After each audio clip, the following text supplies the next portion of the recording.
Hello दोस्तों, कैसे हैं आप सभी लोग। मेरा नाम है सुमित राठी और आप सभी मेरे साथ हैं इंडिया के नंबर 1 स्टडी चैनल जिसका नाम है यूपीएससी 101। आप सबका स्वागत करता हूं आपके अपने चैनल पे। एक रिक्वेस्ट करूंगा गाइज आपसे, प्लीज़ वीडियो को लाइक करें, एक बार चैनल को सब्सक्राइब कर लीजिए अगर आप चैनल पे नए हैं तो, और साथ ही साथ में दोस्तों सारे के सारे लोग जो है एक बार शेयर जरूर कर दो यार। जितने भी ग्रुप्स में आप हो सारे ग्रुप में आप इसको शेयर कर दो, सबको बता दो ताकि सारे लोग जो है हमारे साथ जुड़ सके। बात करूंगा मैं आज यानी कि 29 अक्टूबर के करंट अफेयर की।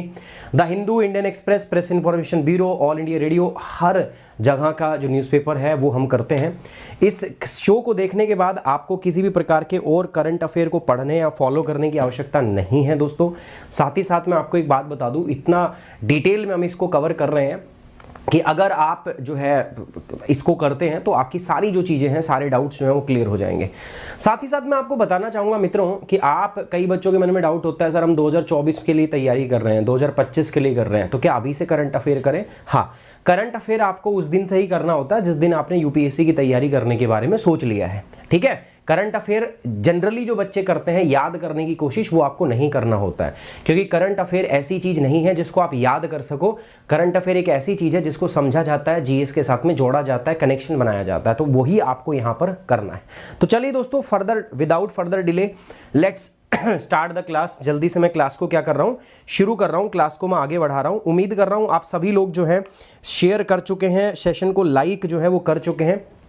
This is my humble request to all of you guys, please like करें सेशन को और जरूर से जरूर जो है इसको क्या कर दीजिएगा, शेयर कर दीजिएगा। Now let's begin the class को मैं शुरू कर रहा हूं। सो सबसे पहले दोस्तों ये 4 चैनल है यार अपने, एक बार आपसे रिक्वेस्ट करूंगा कि चारों चैनल को आप सब्सक्राइब करें। सुमित राठी से अगर आप जुड़ना चाहते हैं तो guys these are the 4 different channels: geography 101, UPSC 101, current affair 101 और एनसीईआरटी 101। एक बार सब्सक्राइब कर लीजिए। इसके अलावा मेरे साथ जुड़ने के लिए दोस्तों आप अनअकैडमी ऐप पर भी मुझे फॉलो कीजिए। अनअकैडमी ऐप पे जैसा मैंने बताया दोस्तों, आपको बस कुछ नहीं करना, आप बस मुझे जाएंगे और सुमित राठी के नाम से आप मुझे फॉलो करेंगे। एक बार जब आप मुझे फॉलो कर लेंगे ना, उसके बाद कोई भी क्विज हो आपकी, ठीक है, कोई भी स्पेशल क्लास हो आपकी या कोई भी प्लस कोर्स हो दोस्तों, आपको नोटिफिकेशन आ जाएगा।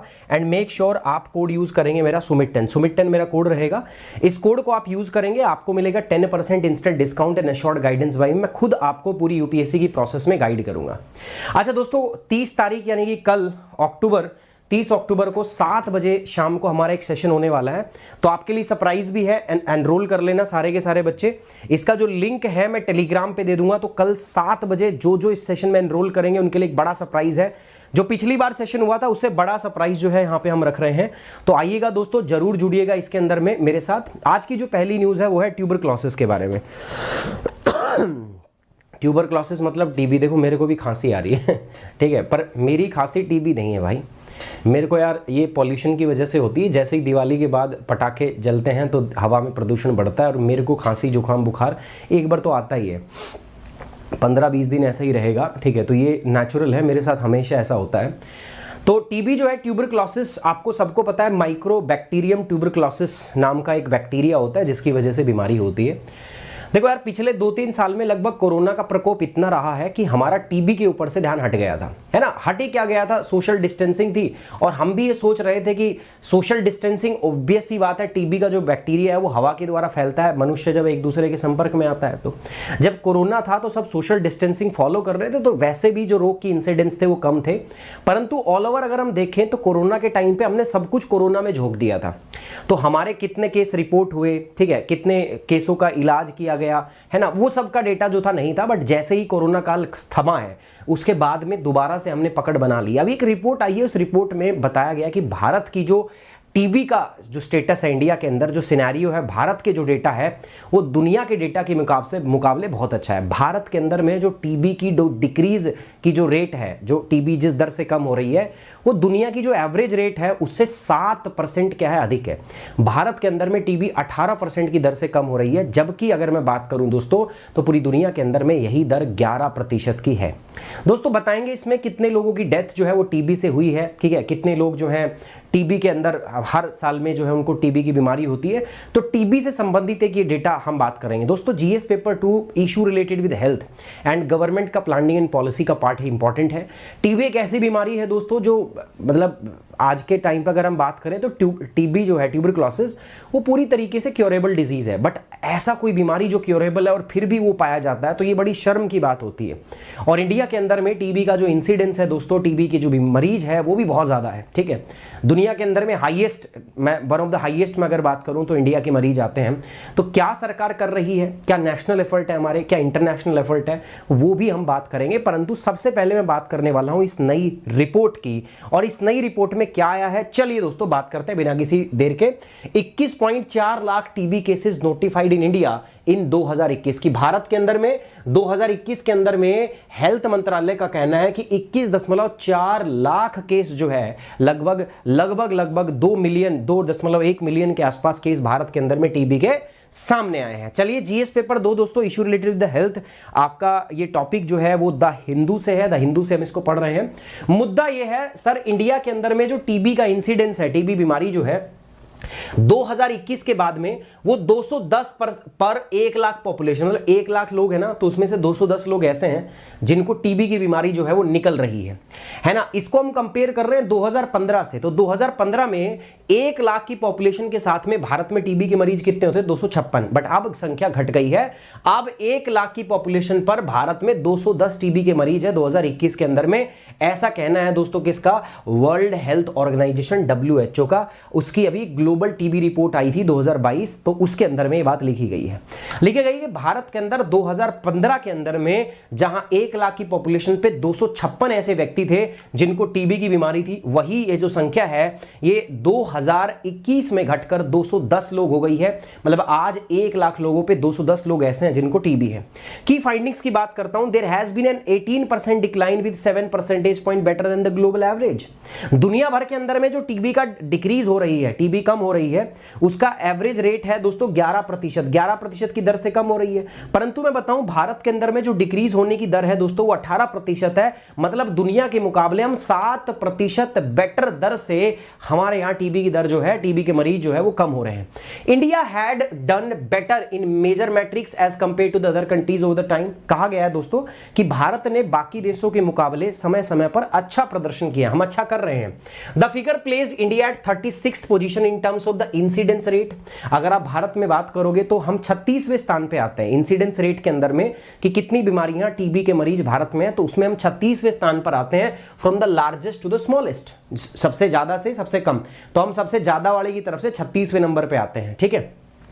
An estimate 10.6 million people fell ill with tuberculosis in 2021 के अंदर कह रहा है कि इस रिपोर्ट में बोला गया है कि 10.6 मिलियन लोग जो हैं वो टीबी से क्या पड़े हैं दोस्तों, बीमार पड़े हैं, जो 4.5 दर की ग्रोथ है। मतलब 2020 के अंदर में कितने थे, 2020 में जो थे वो थे 1.6 मिलियन लोग, ठीक है, सॉरी ये तो डाइड है। मतलब 2020 के अंदर जितने लोग थे जिनको टीबी थी, तो वर्ल्ड टीबी रिपोर्ट में पाया गया कि इस बार जो 2021 के डेटा आया उसमें 4.5% दर की बढ़ोतरी देखी गई है, ठीक है। तो यहां पर अभी अगर हम बात करें 2021 के अंदर में टोटल टीबी के मरीज नए जिनको टीबी हुई है वो कितने हैं, 10.6%। An estimate 10.6 million people fell ill with tuberculosis. 2021 में अनुमानित 10.6 मिलियन लोग तपेदिक से बीमार हुए हैं। 2020 से 4.5% की इसमें वृद्धि हुई है और कुल मिला के 1.6 मिलियन लोग जो हैं दोस्तों वो टीबी से उनकी डेथ हुई है। अभी 1.6 मिलियन लोग, मतलब लगभग 16 लाख लोग जो मरे हैं टीबी से, इसमें से 1,87,000 लोग वो भी हैं जिनको एड्स था। जब किसी को एड्स होता है ना तो आदमी एड्स से नहीं मरता, उसका इम्यून सिस्टम कमजोर होता है, उसको टीबी हो जाती है, वो मरता टीबी से ही है, ठीक है। ये बात आपको पता होनी चाहिए। कोविड-19 पैंडेमिक जो है ना, उसने दुनिया भर के अंदर में जो हमारा टीबी कंट्रोल प्रोग्राम था दोस्तों उसको बहुत भारी रूप से प्रभावित किया था, क्योंकि कोरोना के टाइम पे दोस्तों सारा हमारा जो हेल्थ रिसोर्स है किस पे लग गया था, कोरोना में, ठीक है। कोरोना सब कुछ कोरोना पे ही चल रहा था, ठीक है।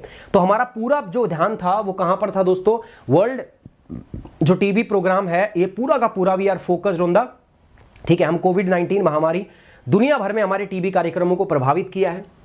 India was able to successfully offset the disruption caused though the introduction of critical intervention in 2020 and 2021।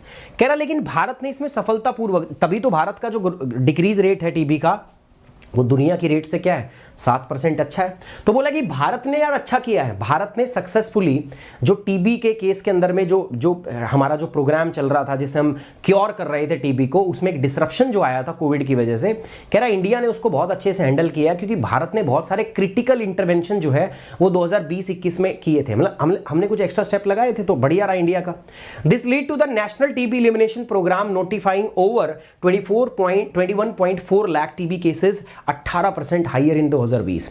जहां पूरी दुनिया के अंदर में लॉकडाउन वगैरह के चक्कर में दोस्तों जहां पर चीजें नहीं हो पा रही थी, भारत ने अपने नेशनल टीबी प्रोग्राम के माध्यम से देश के अंदर 21.4 लाख ज्यादा लोगों को 4 लाख लोगों को रजिस्टर्ड किया। देखो सबसे पहला क्या होता है, किसी बीमारी की पहचान जरूरी होती है। आप कहोगे सर इससे क्या, ऐसे जब डेटा आते हैं ना, जब हम इनिशियली पढ़ते हैं, जब आप पढ़ रहे होते हो न्यूज़पेपर से, कोई बच्चा होगा जो न्यूज़पेपर से तैयारी कर रहा है, इनिशियली जब ऐसे डेटा हम देखते हैं ना बच्चों, तो हमें यह ध्यान होता है यार इसका क्या मतलब है, 21 लाख लोग नए मिले, इसका देखो, इसका मतलब देखो, जब आप आइडेंटिफाई कर पाओगे ना कितने मरीज है, तभी तो आप उनका इलाज कर पाओगे। मान के चलो कोई आइडेंटिफाई नहीं कर पा रहे हम उनका, तो इलाज कहां से कर देंगे, सोच के देखो। तो सबसे पहले जरूरी होता है कि बीमारी को पहचानने के लिए क्या हमारे पास प्रॉपर रिसोर्सेज हैं, क्या हम इतने टेस्ट कर पा रहे हैं। कोविड के अंदर में भी क्या था, कोरोना जब चला था तो इनिशियली तो टेस्ट का ही था कि भाई टेस्ट करो, isolation, test isolation, test isolation. तो टेस्टिंग जो है वो बहुत जरूरी है दोस्तों, और यही कहा गया कि भारत ने 21.4 लाख टीबी के नए केस जो है वो रजिस्टर किए थे, जो 2020 में जो कितने थे 18% ज्यादा। मतलब अब कहोगे सर 18% ज्यादा केस हो रहे हैं, आप कह रहे हो कि डिक्रीज हो रहा है। भाई जब केस का रजिस्ट्रेशन ज्यादा होगा तभी तो अच्छे से काम हो पाएगा। अगर टीबी के केस ज्यादा रजिस्टर हो रहे तो इसमें गलत बात नहीं है। पहले हो सकता था सरकार जो है उनका प्रोग्राम इतने लोगों तक पहुंचता नहीं था, तो लोगों को पता ही नहीं था, बीमारी का पता ही अब, लेकिन 18% ज्यादा लोग जो है उनकी पहचान हुई है कि उनको टीबी है, तो हम इनको क्यों कर पाएंगे, इलाज करके दवाई दे पाएंगे, क्योर कर पाएंगे। TB is a purely curable disease, हम उसको क्योर कर सकते हैं। तो मेरा मुद्दा क्या था दोस्तों, मुद्दा ये था कि भैया एक रिपोर्ट थी, ग्लोबल टीबी रिपोर्ट, इसमें बताया गया है कि दुनिया भर के अंदर में टीबी के इंसिडेंस क्या है। भारत में 2015 में टीबी के 1 लाख में 210 लोग जो थे उनको टीबी थी। अभी 2021 में, यहीं 2015 में 256 लोग, 1 लाख लोगों पे 256 लोगों को टीबी थी। की फाइंडिंग्स मैं आपको बता रहा हूं दोस्तों, दुनिया भर के अंदर में जो ग्लोबल डिक्लाइन रेट है वो 11% है, भारत में 7% बढ़िया है, मजेदार है। हम जो है वो 18% की दर से टीबी को कम कर रहे हैं। भारत ने बाकी दुनिया से बहुत अच्छा किया है। दुनिया के अंदर हम देखें तो 36वें स्थान हमारा है इस रिपोर्ट के अंदर।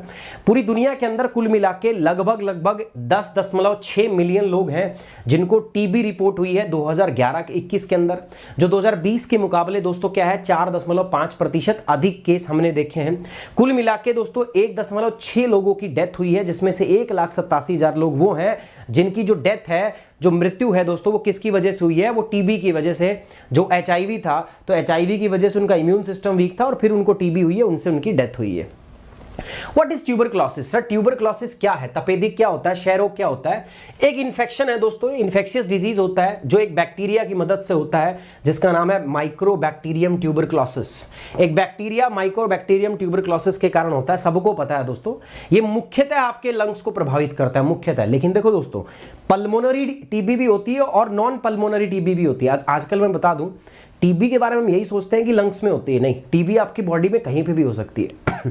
और ऐसी समस्या में ना प्रॉब्लम आती है। मेरे पापा जो है ना लगभग 1.5 साल बीमार रहे, डॉक्टर बोल रहे थे डिस्क प्रॉब्लम है, कमर में डिस्क प्रॉब्लम है, डिस्क प्रॉब्लम है। दवाइयाँ खाई 1.5 महीने, ठीक है। मैं कह रहा हूँ गुड़गांव मेदांता के अंदर करोड़ों रुपए, मतलब करोड़ों की, मैं सही में आपको बोल रहा हूँ, मतलब करोड़ों नहीं तो कुछ कम भी नहीं थे। हर दिन कभी कुछ होता था, कभी कुछ होता था, बहुत महंगा हॉस्पिटल था। दिन के 1-1 लाख रुपए के बिल बन जाते थे, इतने टेस्ट हो जाते थे कई बार, ठीक है, दवाइयों के। दिन के 1.5 साल दवाइयाँ खाई हैं, कोई फर्क नहीं पड़ा।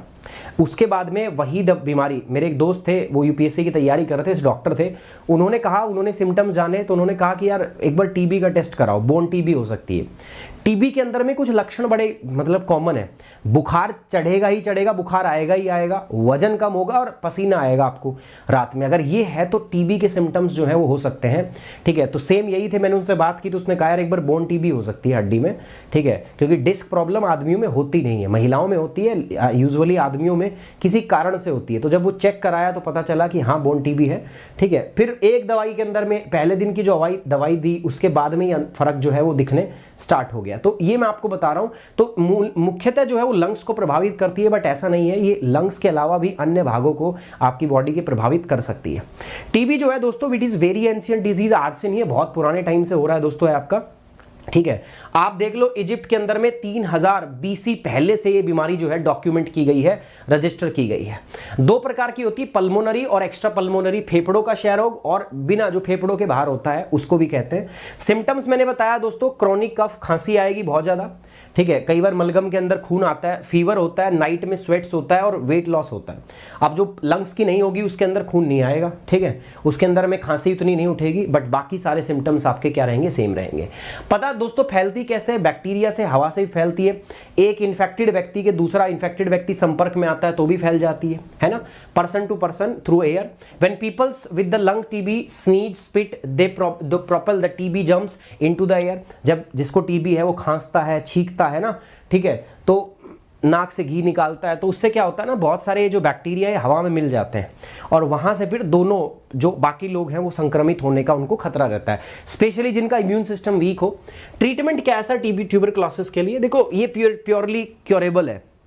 जब हम छोटे थे तो एक वो टीबी के लिए ऐड आती थी डॉट्स, ठीक है, कि है टीबी का इलाज, डॉट्स प्रोग्राम ऐसा करके आती थी। तो इलाज है इसका, ड्रग ट्रीटमेंट जो है ये मोस्ट इफेक्टिव है, दवाई खाओ, बढ़िया रहो, फर्स्ट क्लास।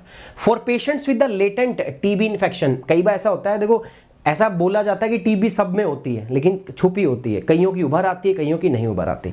तो जब डॉक्टर चेक करता है उसको, मान लो उसको पता है कि भाई अभी लेटेंट टीबी है, बाद में होने वाली है, तो डॉक्टर ऐसी अवस्था के अंदर में एंटीबायोटिक जिसका नाम है दोस्तों आइसोनाइज्ड, तो आइसोनाइज्ड जो है उसको देकर जो लेटेंट इन्फेक्शन है उसको क्या करते हैं कि उसको एक्टिव होने से रोक लेते हैं।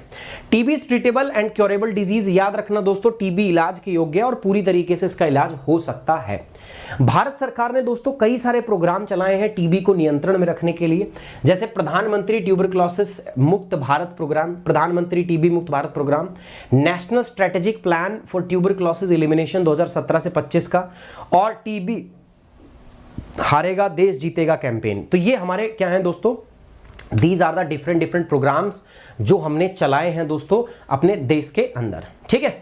दुनिया के अंदर में भी कुछ ग्लोबल एफर्ट चल रहे हैं, जैसे WHO का है दोस्तों, WHO ने एक जॉइंट इनिशिएटिव लॉन्च किया था, फाइंड, मतलब पहले पहचानो लोगों को, लोग पता ही नहीं चलेगा तो कैसे बात बनेगी। इसलिए मैंने कहा कि अगर ज़्यादा केसेस रजिस्टर हो रहे हैं तो वो एक अच्छी बात भी है, क्योंकि हमें पता चल रहा है कि लोगों कितनों की बीमारी है। Find treat all, find treat all, तो ये है #NTB with the global fund to stop the TB partnership, ठीक है। इसके अलावा है दोस्तों हमारे पास WHO का ग्लोबल ट्यूबरक्लोसिस रिपोर्ट। तो ये क्या है दोस्तों, ग्लोबल लेवल पे दोस्तों these are the different effort जो किए गए हैं किसको, ट्यूबरक्लोसिस को कंट्रोल में डालने के लिए, ठीक है। तो उम्मीद करता हूं सबको समझ में आया। टीबी से रिलेटेड एक रिपोर्ट थी दोस्तों जो हमने यहाँ पे डिस्कस की। अच्छा, नेक्स्ट हम बात करेंगे, रिक्वेस्ट है आपसे दोस्तों एक बार फटाफट से जो बच्चे अभी आए हैं वीडियो को यार प्लीज लाइक कर दो, जिन्होंने लाइक कर दिया बहुत बहुत धन्यवाद। फटाफट एक बार लाइक करो, जल्दी से लाइक करो और एक बार शेयर भी कर दो यार अगर कर सकते हो तो, ठीक है, please, it's my humble request to all of you. आप देखो यार, रिलेटेड सर्च पे मैं बात करता हूँ, इससे संबंधित कुछ और टॉपिक जो जनरल होते हैं, जैसे डेंगू हो गया, आजकल बड़ा चलन में है, हेपेटाइटिस हो गया, ठीक है, और WHO की ग्लोबल टीबी रिपोर्ट थोड़ा सा और डिटेल में पढ़ लेना, क्योंकि न्यूज़पेपर में जितना आया था मैंने बता दिया। आप थोड़ा सा एक्स्ट्रा इंडिया के बारे में या दुनिया भर के बाकी देशों के बारे में, हाईएस्ट लोवेस्ट कौन टॉप पे है, को ये आप थोड़ा सा ग्लोबल टीबी रिपोर्ट से एक बार जाकर देख सकते हो। प्रीलिम्स की बात करें तो आपसे नॉर्मल सवाल पूछेंगे कि ट्यूबरक्लोसिस क्या होता है, कितने टाइप का होता है, कारण क्या है, सिम्टम्स क्या है, ट्रीटमेंट क्या है, भारत के इनिशिएटिव क्या है, दुनिया के इनिशिएटिव्स क्या है, भारत ने क्या किया इसको कम करने के लिए, दुनिया भर में क्या एफर्ट किए गए हैं। तो these things can be asked to you in the prelims, ये प्रीलिम्स में आपसे पूछी जा सकती है। एक सवाल दे रहा हूं, consider the following statement regarding tuberculosis. भाई ट्यूबरक्लोसिस के संबंध में कुछ स्टेटमेंट दे रहा हूं, बताइए। Tuberculosis is the viral disease caused by the rhino virus, कह रहा है कि एक आपका राइनो वायरस से होता है। It usually attack the lungs, कह रहा है ये मुख्यतः लंग्स को प्रभावित करता है, but it can also attack any part of the body such as kidney, spine and brain. कह रहा है कि मुख्यतः लंग्स को प्रभावित करता है, बट इसके अलावा भी ये शरीर के किसी भी भाग को अटैक कर सकता है। Bacillus Calmette Guerin BCG is a live vaccine against the TB and it also confer the protection against the leprosy. ठीक है, आप बताना कौन सा स्टेटमेंट करेक्ट है यहाँ पे, फटाफट जल्दी से बताइएगा।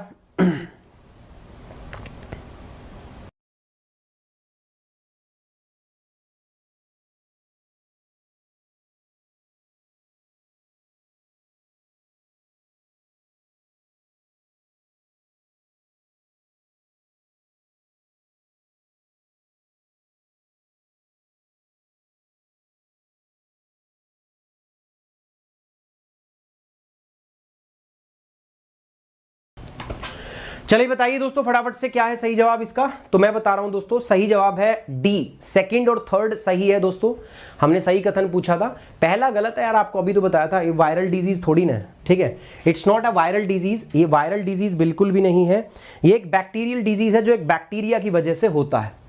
बात करते हैं एक और सवाल है, which of the following is or are bacterial infection, dengue, tuberculosis, ठीक है, leprosy, hepatitis A, yellow fever. बताइए कौन सा इनमें से एक बैक्टीरियल इन्फेक्शन है जो एक बैक्टीरिया से होता है। तो which of the code given below is or are correct, इनमें से कौन सा सही है, ए, बी, सी या डी? बताइए फटाफट से।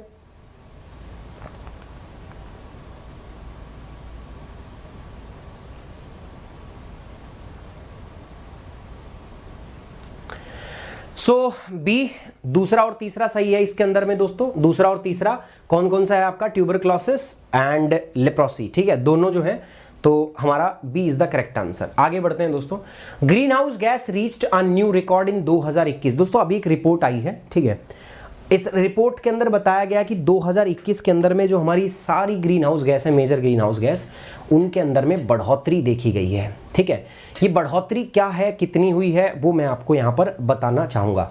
बट सबसे पहले मैं थोड़ा सा आपको यहाँ पर ग्रीन हाउस इफेक्ट, इस टॉपिक के अंदर में 3 मुद्दे होंगे। पहला मुद्दा होगा ग्रीन हाउस इफेक्ट क्या होता है, दूसरा मुद्दा होता है ग्रीन हाउस गैस क्या होती है और कैसे काम करती है, नेचुरल ग्रीन हाउस गैस क्या होती है और ये रिपोर्ट क्या कह रही है। मैंने कल भी बताया था आपको, ऐसी जो रिपोर्ट आती है ना, जब आप मेंस के अंदर में कहते हो कि सर हमने लिखने का मटेरियल नहीं मिलता, कंटेंट नहीं मिलता, so this is the thing जहां से आपको कंटेंट मिलता है और यहां से आपको कंटेंट लेना होता है।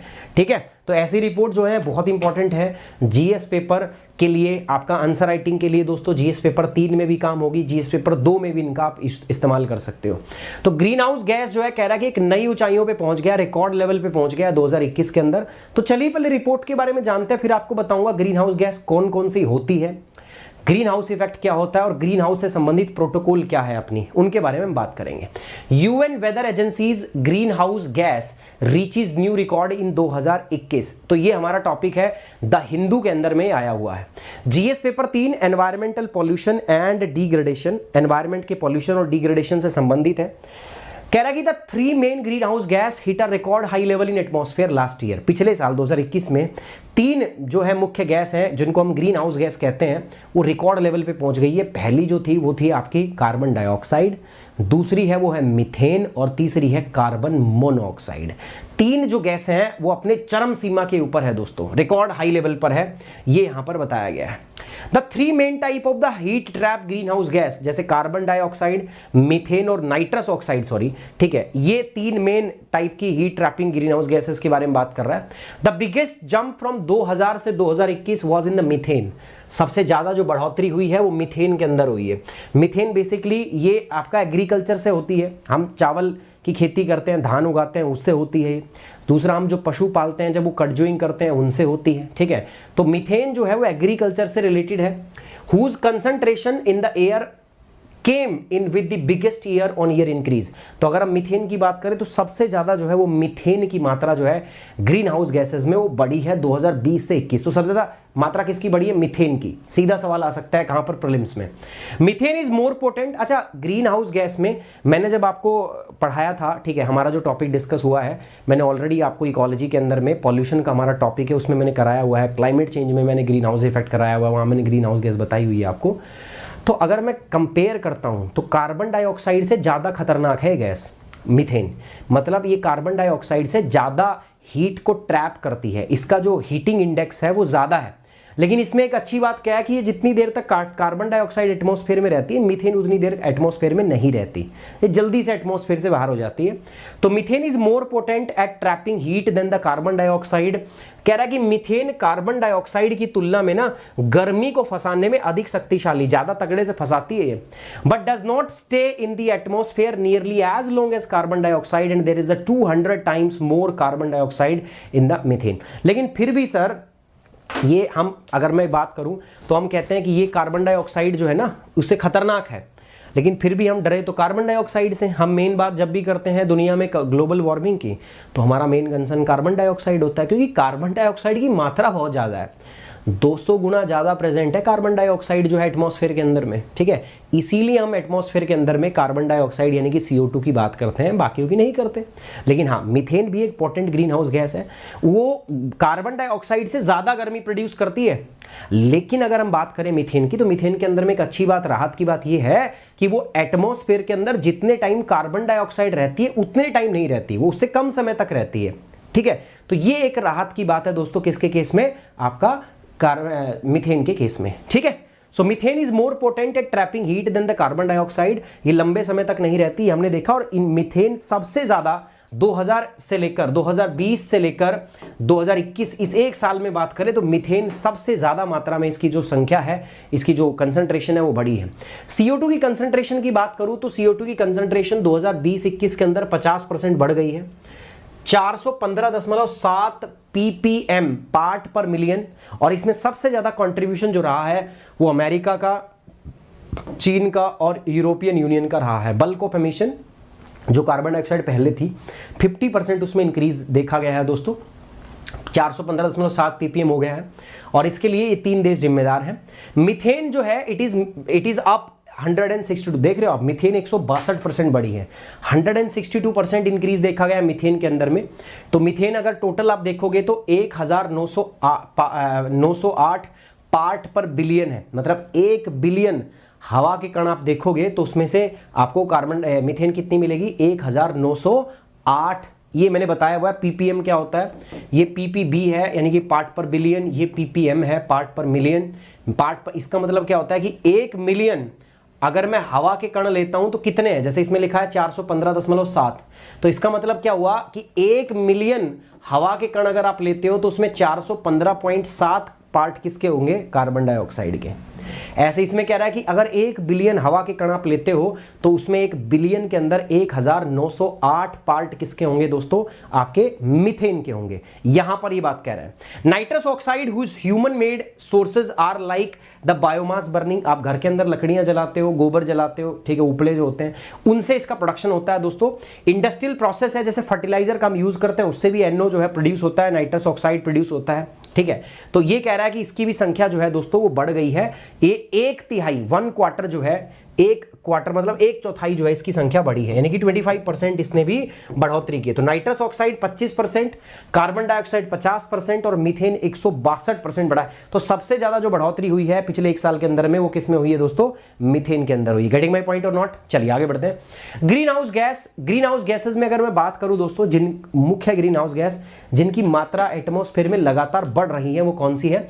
सबसे पहले जो गैस है वो है हमारी कार्बन डाइऑक्साइड, जिसकी मात्रा लगातार बढ़ रही, CO2 कार्बन डाइऑक्साइड सबसे ज्यादा, methane, nitrous oxide, water vapour, जलवाष्प। जी हां, आप कहोगे सर कि जलवाष्प भी, हाँ जलवाष्प जो है, जो वाटर वेपर है, it is a natural greenhouse gas. हमारी प्राकृतिक ग्रीन हाउस गैस आती है क्या, जिसको हम कहते हैं वाटर वेपर यानी कि जलवाष्प। उसके बाद में हाइड्रोफ्लोरोकार्बन्स HCFC, जिनको हमने CFC से रिप्लेस किया था। क्लोरोफ्लोरोकार्बन ओजोन लेयर को डिप्लीट करते थे, बट जो ये क्लोरोफ्लोरोकार्बन है दोस्तों, ये ग्रीन हाउस गैस है, पोटेंट ग्रीन हाउस गैस है। उसके बाद हेक्साफ्लोरोकार्बन, ठीक है। Ozone in the lower atmosphere, ये भी ध्यान रखो, स्ट्रेटोस्फेयर में जब ओजोन होती है तो वो प्रोटेक्टिव लेयर का काम करती है, बट निचले एटमॉस्फेयर के अंदर में जब भी ओजोन होती है तो वो हमारे लिए खराब होती है, ठीक है। वो हमारे लिए क्या होती है, दो बच्चों इसमें दो चीजें आपको पढ़नी पड़ेगी। मेरा यूट्यूब के ऊपर में लेक्चर है, आप जाके देखोगे, ग्रीन हाउस गैस, ठीक है, ग्लोबल वार्मिंग, ठीक है, इसके ऊपर मैंने पूरा पढ़ाया हुआ है, global warming by Sumit sir. आप एक बार जाके वीडियो देखो, आपको कंप्लीट जो है पूरी वीडियो जो है मिल जाएगी, इसके ऊपर डिटेल में देखना आपको आवश्यक है। वहां पे सबके सोर्स वगैरह सब कुछ मैंने पढ़ाया हुआ है, दैट इज मोर इंपॉर्टेंट। वहां से आपको मेरे हिसाब से जाके देखना चाहिए। तो न्यूज क्या है, न्यूज ये है कि रिपोर्ट आई है जिसमें बताया गया है कि 2021 के अंदर में जो 3 ग्रीन हाउस गैस है मेजर, उनकी संख्या में बहुत बढ़ोतरी हुई है। सबसे ज्यादा बढ़ोतरी देखी हमने किसके अंदर में, मीथेन के अंदर 160% का इंक्रीमेंट जो है उसके अंदर में पाया गया है। उसके बाद कार्बन डाइऑक्साइड 50% और उसके बाद में नाइट्रस ऑक्साइड जिसमें 25% का इंक्रीज जो है 2020-21 के अंदर में हमने देखा है, ठीक है। तो ये बात ध्यान रखना है, ये मेजर ग्रीन हाउस गैस है दोस्तों, ठीक है, हमारे सामने मुख्य ग्रीन हाउस गैस जिनकी कंसंट्रेशन लगातार बढ़ रही है। अब एक बात करते हैं दोस्तों ग्रीन हाउस इफेक्ट की, क्या होता है देखो मैं बता देता हूं आपको, ये समझाने ज्यादा अच्छे समझ में आएगा, वहां से पढ़ोगे तो कुछ पल्ले पड़ेगा नहीं, इसलिए मैं आपको यहां पे बता रहा हूं। देखो दोस्तों, ये मेरी अर्थ है, ठीक है, मेरी क्या आपकी भी अर्थ है ये, तो ये होगी हमारी अर्थ, ठीक है। मैं बात कर रहा हूं दोस्तों, यहां पर हमारे पास क्या है दोस्तों, दिस इज अवर सन, ये हमारा क्या है दोस्तों, ये सूर्य है, ठीक है, ये सूर्य चमक रहा है, बढ़िया। अच्छा, सूरज से लाइट आती है, सन से जो लाइट आती है दोस्तों, इन लाइटों को हम क्या कहते हैं, जो सूरज से किरणें आती है, बताओ क्या कहोगे इनको सर? इनको हम कहते हैं सोलर रेडिएशन। क्या बोलेंगे प्यारे बच्चों, इसको हम बोलेंगे सर सोलर रेडिएशन, हिंदी में इनको कहते हैं सौर विकिरणें। क्या बोलेंगे, सौर विकिरणें, ये लो मैंने कह दिया, ठीक है। नीचे है धरती हमारी, बीच में हमारे पास है एटमॉस्फेयर, मान लेते हैं सर दिस इज एटमॉस्फेयर। वैसे एटमॉस्फेयर तो धरती के साथ ही स्टार्ट हो जाता है और एटमॉस्फेयर सबसे डेंस भी यही होता है, बट मैं अलग से दिखाने के लिए ताकि समझ में अच्छा है इसको यहां बना रहा हूं।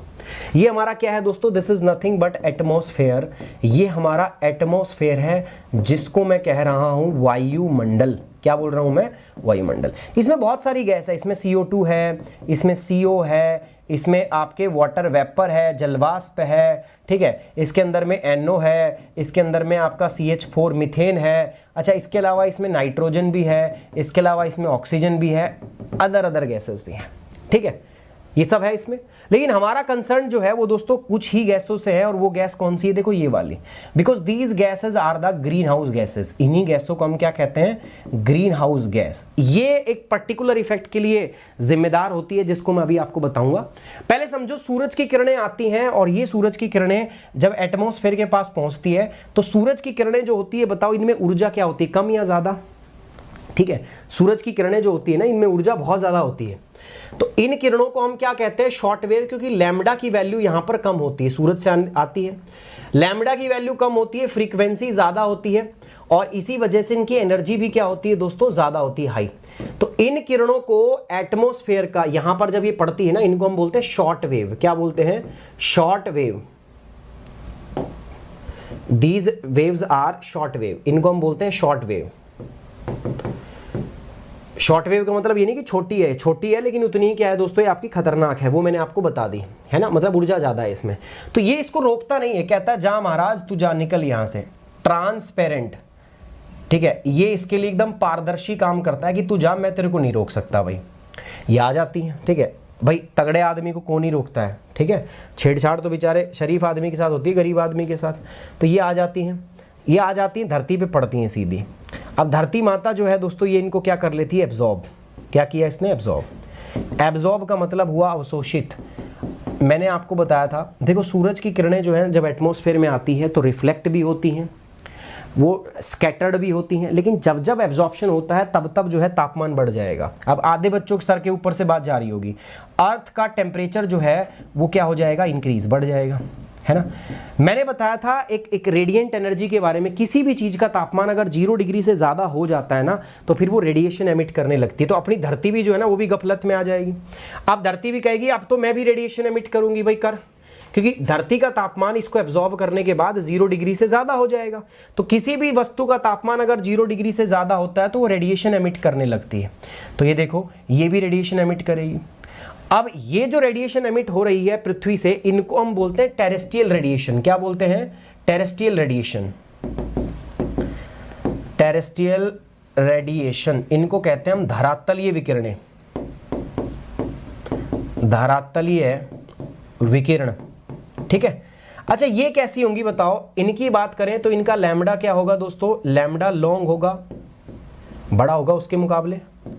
उसके अलावा फ्रीक्वेंसी जो होगी वो क्या होगी? लो होगी, और साथ साथ में एनर्जी भी क्या होगी दोस्तों? इनकी लो। इसीलिए इन वेव को हम कहते हैं लॉन्ग वेव।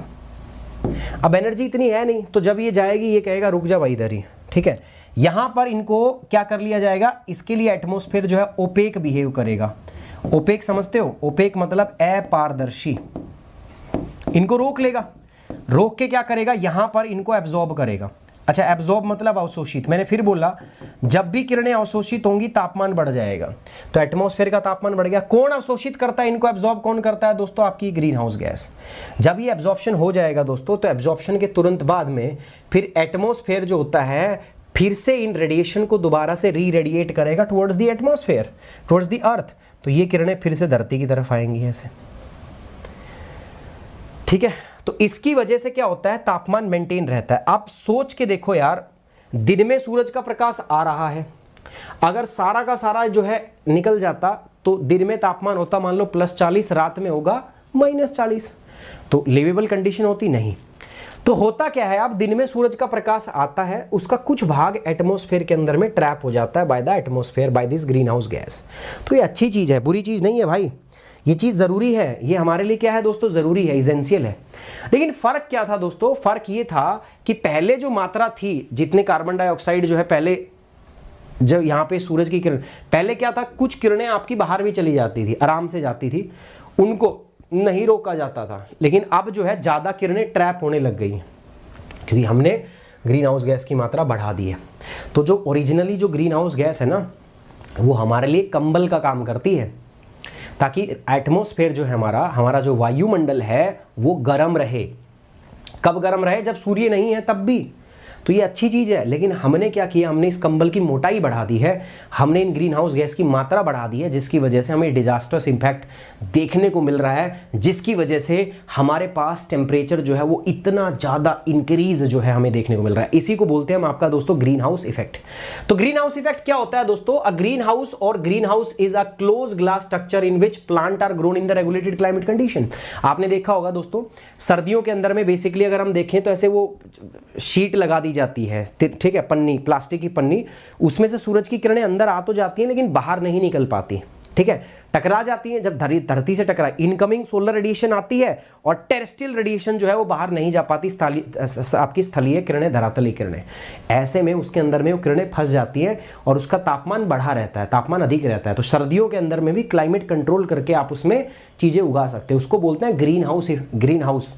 ठीक है, उसको बोलते हैं हम ग्रीन हाउस इफेक्ट, कि तापमान बना रहे। तो ऐसे नेचुरल धरती पे भी होता है। In such a structures the solar radiation passes through the glass and is absorbed by the floor or earth and then contents inside.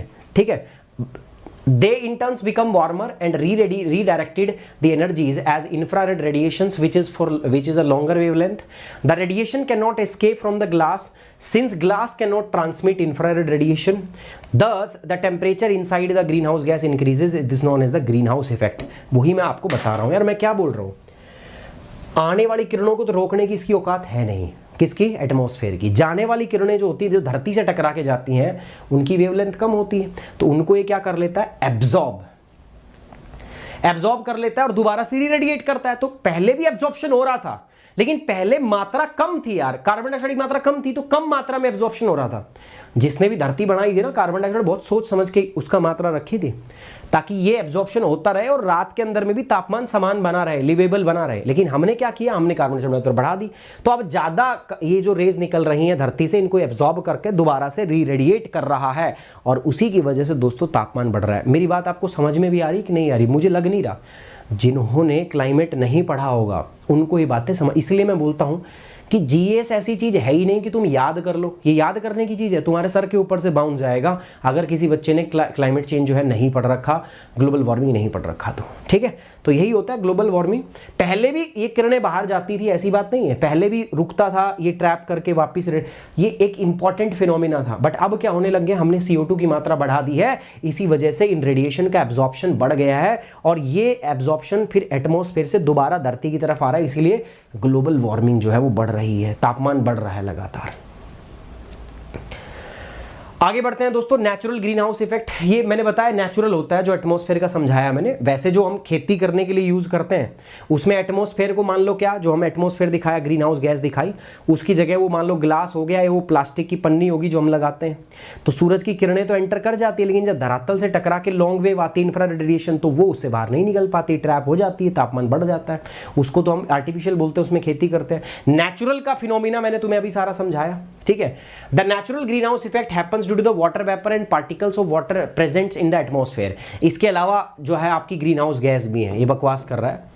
प्राकृतिक ग्रीन हाउस प्रभाव जलवाष्प और ग्रीन हाउस गैसेस की वजह से ये होता है। इस घटना में समुद्र से जमीन पर जीवन को उभरने में सक्षम बनाए, इसके बिना जीवन नहीं हो सकता था। This is also the reason for the earth has sustained life as it's maintains as an average temperature 15 degree centigrade. अगर ये ना होता तो पृथ्वी पर तापमान जो है दिन में मैंने बताया 40 होता, ठीक है, रात में -40, जीवन संभव नहीं था। इसलिए कंबल जरूरी था, और ये कंबल किसका था, हमारा ग्रीन हाउस गैस का। तो ये बनाया तो सही था जिसने बनाया था, लेकिन हमने उस कंबल की मोटाई बढ़ा दी है, किसकी वजह से, इंडस्ट्रियलाइजेशन की वजह से, एग्रीकल्चर, पावर जनरेशन। हम ग्रीन हाउस गैस को बढ़ा रहे हैं, बढ़ाते रहो, कंबल मोटा हो रहा है। तो जो धरती से टकरा के पहले किरणें जाती थी, अब वो उनको और ज्यादा एब्जॉर्ब करके दोबारा धरती की तरफ छोड़ रहा है, तो तापमान बढ़ रहा है। ठीक है, अगर आपसे कोई कहे green house effect is good or bad, क्या बोलोगे? It is good, it is essential. ठीक है, without it life can not be, exist ही नहीं कर सकती धरती पे।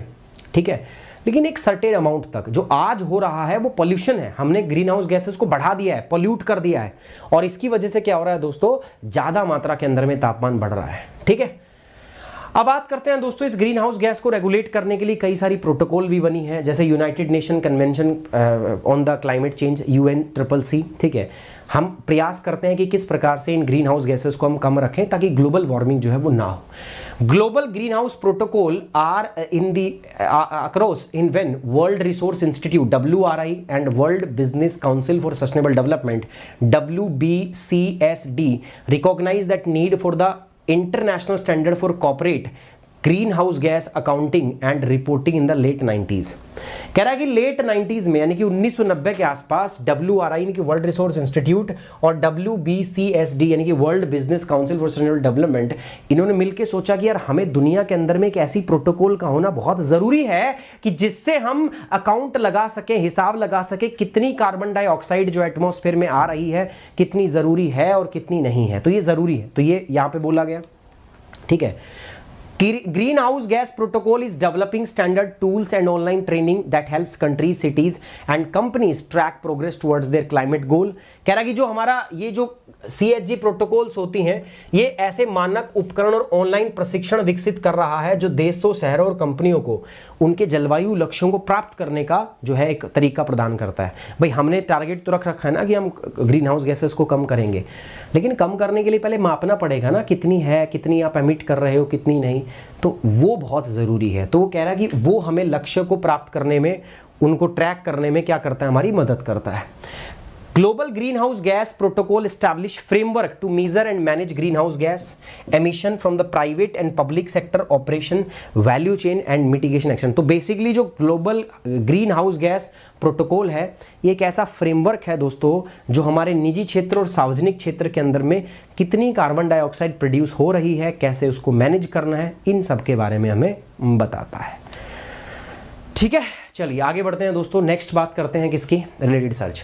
तो इससे संबंधित यार एक बार मैं चाहूंगा, ग्लोबल वार्मिंग वैसे मैंने बता दिया तुम्हें, ग्रीन हाउस गैस की वजह से ही ग्लोबल वार्मिंग, पूरा मैंने अभी डायग्राम बना के समझाया। और COP26 के अंदर में क्या क्या बातें हुई हैं, रिसेंटली ग्लासगो के अंदर हुआ था COP26, उसके बारे में आपको पता होना चाहिए, क्या टारगेट सेट हुए, इंडिया ने क्या बोला है उसमें। आगे बढ़ेंगे मित्रों, प्रीलिम्स में आपसे पूछा सकता है ग्रीन हाउस गैस कौन कौन सी होती हैं, इनका प्रभाव क्या होता है, ग्रीन हाउस इफेक्ट क्या होता है, नेचुरल ग्रीन हाउस इफेक्ट कौन सा होता है, नेचुरल ग्रीन हाउस इफेक्ट का फायदा क्या है, it is good or bad, ये पूछा सकता है, और ग्रीन हाउस गैस प्रोटोकॉल क्या होती है, और इससे संबंधित और भी बहुत सारी चीजें हैं। मैं तो कहूंगा एक बार आप मेरे लेक्चर जो है क्लाइमेट चेंज के ऊपर 15 से 20 लेक्चर है, आप प्लीज जाके देखिएगा, तो it will help you a lot, आपको बहुत मदद मिलेगी। आगे बढ़ते हैं दोस्तों। The increase amount of carbon dioxide in the air is slowly raising the temperature of the atmosphere because it absorb. कह रहा है कि जो कार्बन डाइऑक्साइड की मात्रा हवा के अंदर है, the increasing amount of carbon dioxide in the air is slowly raising the temperature of the atmosphere because it absorb. क्या हो रहा है, the water vapour of the air and retains it's heat, the ultraviolet part of the solar radiation and all these solar radiations, the infrared part of the solar radiation। बताइए, कह रहा है कि increasing amount of carbon dioxide in the air, कि आप जैसे CO2 की मात्रा बढ़ा रहे हो हवा में, तो इससे क्या हो रहा है, तापमान बढ़ रहा है। क्यों बढ़ रहा है तापमान, ऐसा क्या हो रहा है, कह रहा है because the water vapor of the air and retains its heat, the ultraviolet part of the solar radiation, all the solar radiation, the infrared part of the solar radiation। बताइए फटाफट से। कह रहा है कि CO2 यानी ग्रीन हाउस गैस किन radiation को एब्जॉर्ब करती है, जो धरती से टकरा के जा रही है, टेरेस्ट्रियल रेडिएशन, और टेरेस्ट्रियल रेडिएशन कौन सी होती है, इंफ्रारेड होती है, अभी पढ़ाया ना मैंने। सो कौन सा सही होगा दोस्तों, इसमें D is the correct answer. ठीक है, चलिए आगे बढ़ते हैं दोस्तों। Increase in the cyclone over the Arabian sea. तो अभी एक और स्टडी आई है, भारत के अंदर में 2 जगह साइक्लोन आते हैं, चक्रवात जो है ना इंडिया में, वो 2 जगह पे आ सकते हैं। कहाँ कहाँ पे, उसकी हम बात कर रहे हैं दोस्तों। चलिए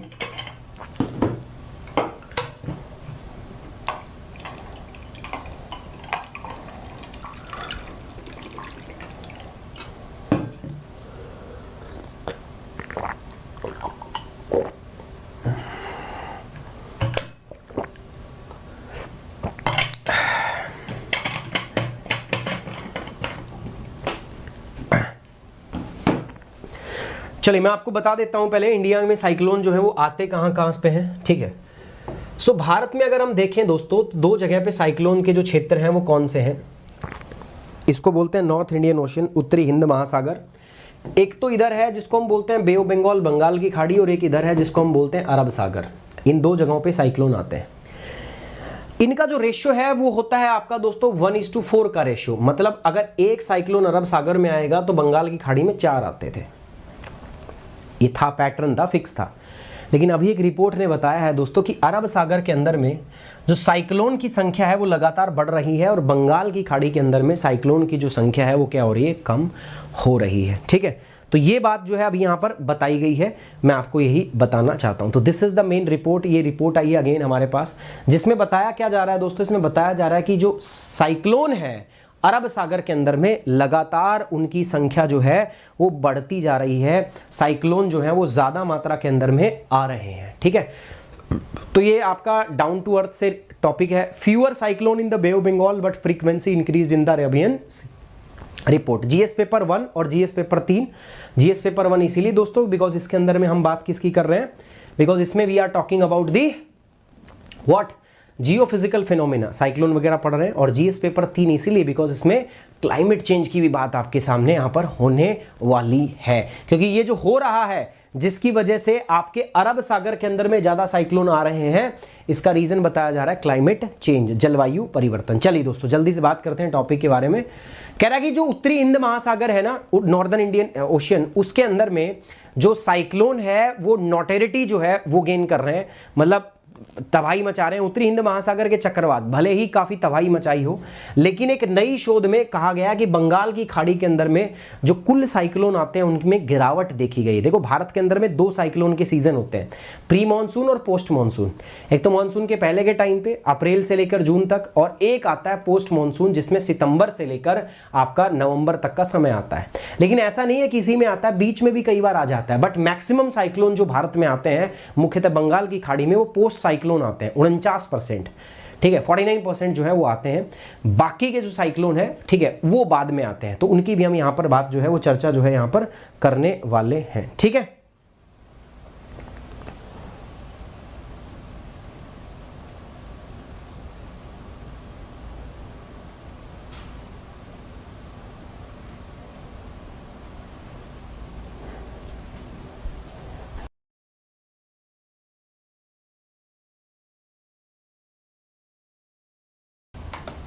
चलिए तो the researcher found that 49.8% of tropical cyclone occurred from October से December in the post monsoon period. Researcher यानी कि शोधकर्ताओं ने पाया है कि 49.8% जो उष्ण कटिबंधीय चक्रवात है, ट्रॉपिकल साइक्लोन जो है, वो अक्टूबर से दिसंबर यानी पोस्ट मानसून पीरियड के अंदर में हमें देखने को मिलते हैं, जबकि 28.9% साइक्लोन हमें दोस्तों प्री मानसून में देखने को मिलते हैं, यानी कि अप्रैल से लेकर जून का सीजन। 80% जो ट्रॉपिकल चक्रवात साइक्लोन होते हैं दोस्तों, वो या तो मानसून के पहले या मानसून के बाद, बट मैंने बताया 20% साइक्लोन जो है कई बार बीच में भी आ जाते हैं, कोई कसम नहीं खा रखी उन्होंने। ज़्यादातर साइक्लोन पोस्ट मानसून होते हैं, मैंने बताया जैसे कि आपको 49% के आसपास, लगभग 50%, 30% के आसपास आपके कब आते हैं, प्री मानसून में, बाकी 20% जो है वो बीच में भी आ जाते हैं। रिसर्चर का कहना है, रिसर्चर ने देखा है कि जो बंगाल की खाड़ी के अंदर में जो उष्ण कटिबंधीय चक्रवात आते हैं, ठीक है, found that El Nino Southern Oscillation years reported more tropical activity over the region. देखने को मिला अभी वर्तमान के अंदर में कि जो एल नीनो और एनसो वाली एक्टिविटी है, उनसे चक्रवात की घटनाएं भी जो हैं वो बढ़ी हैं, ये भी देखा गया। लेकिन चक्रवात बढ़ा है, लेकिन बंगाल की खाड़ी में हम देख रहे हैं जहां ज्यादा चक्रवात आते थे, 1:4 का रेशियो था, 4 साइक्लोन आते थे अरब सागर के अंदर, 1 साइक्लोन आता था बंगाल की एक आता था अरब सागर में, 4 आते थे बंगाल की खाड़ी में। वो ट्रेंड जो है कहीं ना कहीं वो पीछे हट रहा है और बंगाल की खाड़ी के अंदर में चक्रवातों की संख्या लगातार कम हो रही है। अरब सागर side of the north Indian ocean however so 52% increase. आप देखो अरब सागर के अंदर में जो साइक्लोन है, इनकी मात्रा 52% बढ़ गई है पहले के मुकाबले। 2001 से लेकर अगर मैं 2009 के बीच का 19 के बीच का डेटा देखूं, ठीक है, तो इस डेटा के अनुसार दोस्तों अभी पब्लिश हुआ था ये अप्रैल के अंदर में, तो हमने देखा कि संख्या में 52% का इजाफा देखा गया है। 52% अरब सागर के अंदर में चक्रवात ज्यादा आए हैं। The frequency increase in very severe cyclone storm, extremely severe cyclonic storm and super cyclonic storm in the Arabian Sea was observed during the post monsoon। और ऐसा कह रहा है कि हल्का फुल्का साइक्लोन ही, हमने अरब सागर के अंदर अति भीषण चक्रवाती तूफान, अत्यंत गंभीर चक्रवाती तूफान और सुपर चक्रवाती तूफानों की आवृत्ति जो है उसमें भी वृद्धि महसूस की, और ये वृद्धि कितनी है, 50% की। 52% जो है जितने अरब सागर में चक्रवात आते थे, उनकी संख्या 52% से क्या हो गई, बढ़ गई है। ठीक है, अप्रैल में रिपोर्ट आई थी उसमें, और ये अभी न्यूज़ आई हुई है डाउन टू अर्थ के अंदर, जो बेसिकली एनवायरमेंट और ज्योग्राफी से रिलेटेड होता है। As an exceptions, 2019 witnessed 5 tropical storm over Arabian सागर। मैंने अभी क्या बोला था, 1 अरब सागर में आएगा, 4 बंगाल की खाड़ी में। 2019 के अंदर में 19 के अंदर में अरब सागर में 5 चक्रवात आए। अरब सागर में कितने चक्रवात आए दोस्तों, 5 चक्रवात आए, एंड 3 चक्रवात कहां आए, बंगाल की खाड़ी में। ट्रेंड टूट गया ना। यूजुअली क्या होता था, 1 चक्रवात अरब सागर में, 4 चक्रवात बंगाल की खाड़ी में। 2019 में अरब सागर में 5 आए और बंगाल की खाड़ी में सिर्फ 3 आए। इस सब का कारण है दोस्तों क्या, क्लाइमेट चेंज। ज्यादा अनप्रेडिक्टेबल हो रही है सिचुएशन, इसलिए मेट्रोलॉजिस्ट जो हैं वो भी इन चीजों को प्रिडिक्ट नहीं कर पाएंगे कि कब कहां पर कैसा क्या कंडीशन जो है वो होने वाली है, किस प्रकार की सिचुएशन रहने वाली है।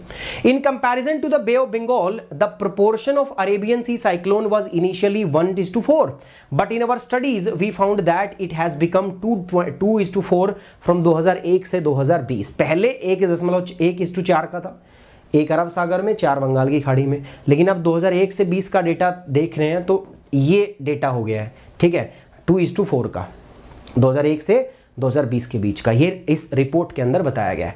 अब इसके रीजन क्या है सर, ठीक है, रीजन क्या है, कह रहा है कि they are attributed this trend to the global warming. भाई ये ग्लोबल वार्मिंग की वजह से भी हो रहा है, ठीक है। With the greenhouse gas increasing and the earth warming, not only does temperature and humidity increases, but also winds changes and become weaker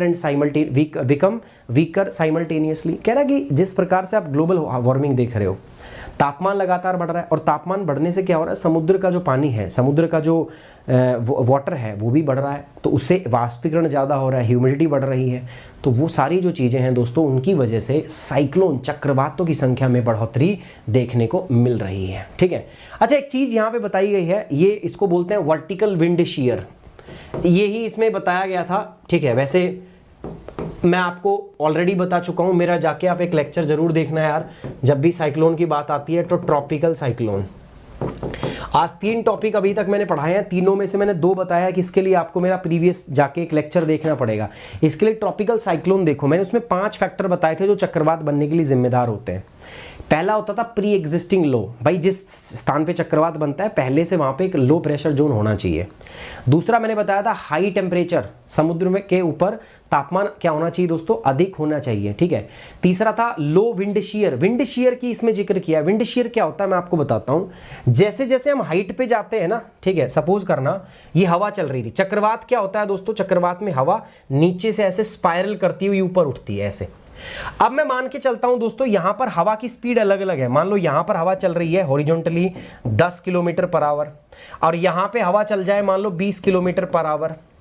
ऊपर जाएं तो फिर से हवा आ जाए 5 किलोमीटर पर आवर, और फिर ऊपर जाएं तो हवा फिर आ जाए 30 किलोमीटर पर आवर। तो ये कैसा हो जाएगा, ये कुछ ऐसा होगा कि यहां से तो हवा चली, ठीक है, अब यहां हवा तेज होगी तो ये इधर खिंड गया, उसके बाद फिर से हवा कम हुई तो इधर आ गई, फिर से इधर आ गई। ये साइक्लोन थोड़ी ना बन रहा है, ये तो हवा बिछड़ जाएगी। आपने देखा है ना, सुना भी होगा, देखो जहां हवा की स्पीड ज्यादा होगी, चलो ठीक है, तो कह रहा है कि समान विंड शेयर होना चाहिए, मतलब यहां भी 10 किलोमीटर, यहां भी 10, यहां भी 10, यहां भी 10, तभी तो ये हवा ऊपर उठ पाएगी ना ग्रेजुअली। नहीं तो क्या होगा, बीच में तेज हवा आई तो उसने बहा दिया उसको, साइक्लोन कभी डेवलप ही नहीं हो पाएगा। ऐसे जब बारिश आती तो हम कहते नहीं कि जब हवा चल जाती, कहते भाई हवा ने बादल फाड़ दिए, ठीक है, अब नहीं आएगी बारिश। ऐसा कुछ नहीं, तो विंड शेयर की वजह से ये जो वर्टिकल लिफ्ट है, अपलिफ्ट होता है, साइक्लोन या बारिश के लिए जरूरी हवा का ऊपर उठना। अगर ये हवा ऊपर ही नहीं उठेगी तो साइक्लोन कैसे डेवलप होगा। और अगर हवा ऐसे हॉरिजॉन्टली अगर तेज चलती है, इसको बोलते हैं विंड शेयर, तो ये बराबर होना चाहिए 10 10 10 10, ठीक है। तो ये यहां पर एक बात बताई गई है, one thing in the atmosphere that inhibits the growth of cyclone is called as vertical wind shear. कह रहा कि वायुमंडल में एक चीज है जो चक्रवातों के विकास को रोकती है, उसे ऊर्ध्वाधर कतरनी कहा जाता है। It refer how strongly the wind can change from the surface to the top of the atmosphere, ठीक है, फॉर अप टू 10 किलोमीटर और सो। यही बात बता रहा है कि ये क्या होता है, विंड शेयर क्या होता है कि नीचे से लेकर जब एटमॉस्फेयर के टॉप तक जाते हो तो हवा की गति किस प्रकार से बदलती है। अब सीधी बात है, यहां 10 किलोमीटर है, यहां 20 हुई तो हवा वो जो नीचे से लिफ्ट हो रही है ऊपर, जो हवा का वर्टिकल मोशन, तभी तो साइक्लोन बनेगा। अरे साइक्लोन में क्या होता है, हवा घूम के स्पाइरल ऊपर ही उठती है। और मैं कह रहा हूं कि अगर हॉरिजॉन्टल जो एयर का जो फ्लो है अगर वो सेम नहीं होगा तो क्या होगा दोस्तों, इस केस में गड़बड़ होगी कि नहीं होगी, ठीक है। यही मैं आपको यहां बताने का प्रयास जो है मैं कर रहा हूं, ठीक है। तो it refer to how strongly the wind can changes the direction. यह संदर्भित करता है कि हवाएं सतह से वायुमंडल के शीर्ष पर 10 किलोमीटर या उससे अधिक तक कितनी दृढ़ता से बदलती है। It determines if the cyclone which is trying to grow like a tunnel gets chopped off और नॉट। ये देखो टनल की ओर ऊपर बढ़ रहा है, अब जैसे ये ऊपर बढ़ रहा है और मैंने बताया बीच में हवा तेज आ गई तो ये बीच में कट जाएगा। ये इधर जो ऐसे बढ़ रहा था, जैसे हवा तेज आई इसने इसको बिखेर दिया, ऐसे कर दिया, फिर ये फिर उठेगा मान लो, फिर ये हवा कम होगी स्पीड, फिर एकदम से तेज होगी, तो ये फिर साइक्लोन थोड़ी ना बन पाएगा। साइक्लोन के लिए तो वर्टिकल विंड जो है ऊपर उठनी चाहिए। If it does, then its energy gets take away and it doesn't grow into the strong cyclone। कहता है यही होता है कि जब वर्टिकल विंड शेयर नीचे से ऊपर जो हॉरिजॉन्टल मूवमेंट है अगर वो सेम नहीं होता तो फिर साइक्लोन डेवलप नहीं हो पाते। कैसे होंगे मैंने अभी दिखाया। आगे बढ़ते हैं मित्रों, अकरेंस ऑफ साइक्लोन इंडिया। कह रहा है भारत में साइक्लोन कब कब आते हैं, तो मैंने आपको बताया 2 सीजन है, प्री मानसून और पोस्ट मानसून। जनरली जो होते हैं पोस्ट मानसून आते हैं और pre monsoon. Post monsoon 49-50%, pre monsoon 30%, बचे 20% वो बीच में आ जाते हैं। Development of tropical cyclone. India tropical country है तो भारत में ट्रॉपिकल साइक्लोन ही आएंगे, मतलब भारत के अंदर में उष्ण कटिबंधीय चक्रवात आते हैं। साइक्लोन 2 प्रकार के होते हैं, ट्रॉपिकल और टेम्परेट। फिर अगेन कह रहा हूं मेरी ज्योग्राफी पे जाके वीडियो पे जरूर देखना, तभी आपको ये समझ में आएगा, ठीक है। 2 प्रकार के होते हैं देखो, ट्रॉपिकल और ठीक है टेम्परेट। आगे बढ़ते हैं मित्रों, रिलेटेड सर्च। तो रिलेटेड सर्च में अब ऐसे ही कुछ आपके सिमिलर टॉपिक है। जैसे टॉपिक हो गया आपका मानसून, कोरियोलिस फोर्स और सितरंग। सितरंग जो है अभी बात हुई थी, सितरंग जो है एक ट्रॉपिकल स्टॉर्म की हम बात कर रहे थे बे ऑफ बंगाल के अंदर में। थाईलैंड से नाम आया था, 24 तारीख को माना जा रहा था कि ये इंडिया के अंदर में क्या करेगा, एंट्री करेगा। तो वही बात मैं यहाँ पर आपको बताने का प्रयास जो है मैं कर रहा हूँ, ठीक है। समझ में आ रही बात। अगर समझ में आ रही दोस्तों एक बार फटाफट से कमेंट बॉक्स में ओके की रिपोर्ट कर दो एक बार प्लीज यार, सारे के सारे बच्चे। देखो यार अभी तक भी आपने वीडियो को लाइक नहीं किया है, सो जिन्होंने वीडियो को लाइक नहीं किया फटाफट वीडियो को लाइक करो, शेयर करो, जल्दी से जल्दी करो फटाफट से। जिन्होंने लाइक नहीं किया प्लीज़ वीडियो को लाइक करो, शेयर करो यार, और चैनल को सब्सक्राइब जल्दी से जल्दी सारे करो। जिन्होंने कर दिया बहुत बहुत धन्यवाद, जिन्होंने नहीं किया अभी भी, और ये बात मत करो यार कमेंट बॉक्स में, लगे पड़े हो अपनी हमारी भी सुन लिया करो, ठीक है। फटाफट लाइक करो। रिलेटेड सर्च टॉपिक है मॉनसून, कोरियोलिस फोर्स और सितरंग, ये 3 टॉपिक हैं जो आपको खुद से पढ़ने हैं। उसके अलावा प्रीलिम्स में आपसे पूछा जा सकता है कि साइक्लोन का अकरेंस जो है अरब सागर में वो कब कब होता है, कब कब साइक्लोन आते हैं, साइक्लोन होते क्या है, ठीक है। अभी रिपोर्ट के बारे में पूछ सकता है, साइक्लोन बनते कैसे हैं, कितने प्रकार के होते हैं, ठीक है।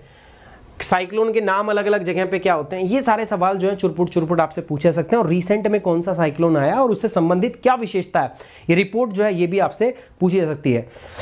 अच्छा दोस्तों, ये मैं आपको बता दूं, ये इंटरेक्शन है मेरे साथ लाइव वीडियो कॉल के ऊपर में, तो आप मेरे साथ इसमें जुड़ सकते हैं दोस्तों, ठीक है। इसमें जुड़ सकते हैं, 30 तारीख कल रात को शाम को है, और एक एनरोल कर लेना, लिंक मैं आपको टेलीग्राम पर इसका दे दूंगा, ठीक है। अगला टॉपिक जो है इसको पढ़ते हैं, पहले उससे पहले सभी बच्चे एक बार शेयर करके आओ, फटाफट जाओ।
चलिए दोस्तों, नेक्स्ट टॉपिक की बात करते हैं। तो अगला जो टॉपिक है वो है UAPA, unlawful activity prevention act. तो मोदी जी जो हैं उन्होंने कुछ इनके ऊपर में कमेंट दी है, क्या कहा है मैं बात करता हूं, बताता हूं दोस्तों आपको। देखो, जो आपका अनलॉफुल प्रिवेंशन यूएपीए एक्ट है, इसको समय समय के ऊपर में ऑपोजिशन के द्वारा बहुत क्रिटिसाइज किया जाता है। इवन सुप्रीम कोर्ट के अंदर में भी अलग अलग याचिका इस पे डाली गई है, और सुप्रीम कोर्ट भी जो है वो इसकी सुनवाई कर रहा है। सुप्रीम कोर्ट जो है वो भी देख रहा है कि कितना लॉ वैलिड है नहीं है, इसकी वैलिडिटी को सुप्रीम कोर्ट भी टेस्ट कर रहा है। लेकिन मोदी जी ने अभी इसके ऊपर में कहा है कि यार जो यूएपीए है, unlawful activity in prevention act है, ये बहुत ज़रूरी है, और बहुत हद तक जो देश के खिलाफ होने वाली गतिविधियाँ हैं, जो एंटी टेररिस्ट एक्टिविटी है, जो टेररिस्ट एक्टिविटी है, उनको कंट्रोल करने में बहुत सक्षम रहा है। मोदी जी ने कहा है कि भाई हमें केवल उन लोगों से नहीं लड़ना है जो हथियार लेके लड़ रहे हैं हमसे, हमारी सेना से लड़ रहे हैं, नक्सल जो है वो है नक्सलवादी हैं, या कश्मीर के अंदर में जो टेररिस्ट आउटफिट के लिए काम कर रहे हैं वो लोग नहीं हैं, बल्कि कुछ ऐसे भी लोग हैं जो हथियार से नहीं बल्कि अपनी कलम से युवाओं को भड़का रहे हैं। वो गलत गलत चीज़ें लिखते हैं, गलत गलत चीज़ें छापते हैं और उनकी वजह से युवा जो है वो क्या हो रहे हैं, भ्रमित हो रहे हैं और वो जाके ये गलत कार्य कर रहे हैं। तो उनको भी रोकना बड़ा ही आवश्यक है, उनको रोकना भी बड़ा ज़रूरी है। और यही मोदी जी ने कहा है कि जो unlawful activity in prevention act है उसने बहुत सक्सेसफुली जो है अपना काम जो है वो कर रहा है, मतलब बहुत successfully we are able to contain the unlawful activity, ये बात बोली गई है।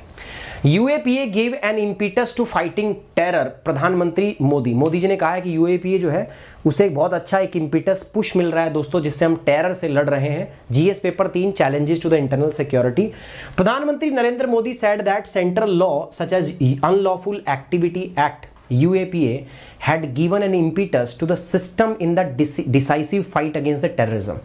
प्रधानमंत्री नरेंद्र मोदी ने कहा है कि गैर कानूनी गतिविधियों रोकथाम अधिनियम जैसे केंद्रीय कानूनों ने आतंकवाद के खिलाफ एक निर्णायक लड़ाई जो है उसमें एक व्यवस्था को गति प्रदान की है। बहुत बढ़िया से हम कर पा रहे हैं। उन्होंने कहा है कि जो पुलिस है ना, हमारी देश की जो पुलिस है, it should be equipped to face not only those Naxal who hold the gun but also who wield a pen and mislead the youth by exploiting their emotions। उन्होंने कहा है कि पुलिस ना केवल बंदूक रखने वाले नक्सलियों का सामना करने के लिए सुसज्जित होनी चाहिए, बल्कि उन लोगों का भी सामना करने के लिए सुसज्जित होनी चाहिए जो अपनी कलम चलाते हैं और अपनी भावनाओं, जो युवाओं की भावनाओं है उनका शोषण करते हैं, कलम के माध्यम से कुछ ऐसा उल्टा सीधा गलत लिखते हैं और इस प्रकार की गतिविधियों को प्रमोट करते हैं। तो मोदी जी का मानना क्या है?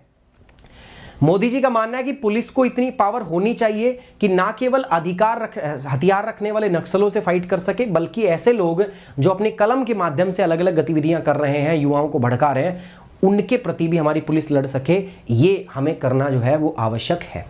The anti terror legislation UAPA comes at a time when supreme court is examining A petition that has challenged the validity of the law. अभी यार वर्तमान में अगर हम बात करें तो मोदी जी का बयान एक ऐसे समय पे आया कि सुप्रीम कोर्ट के अंदर में नंबर ऑफ पिटीशंस इस पे फाइल्ड है।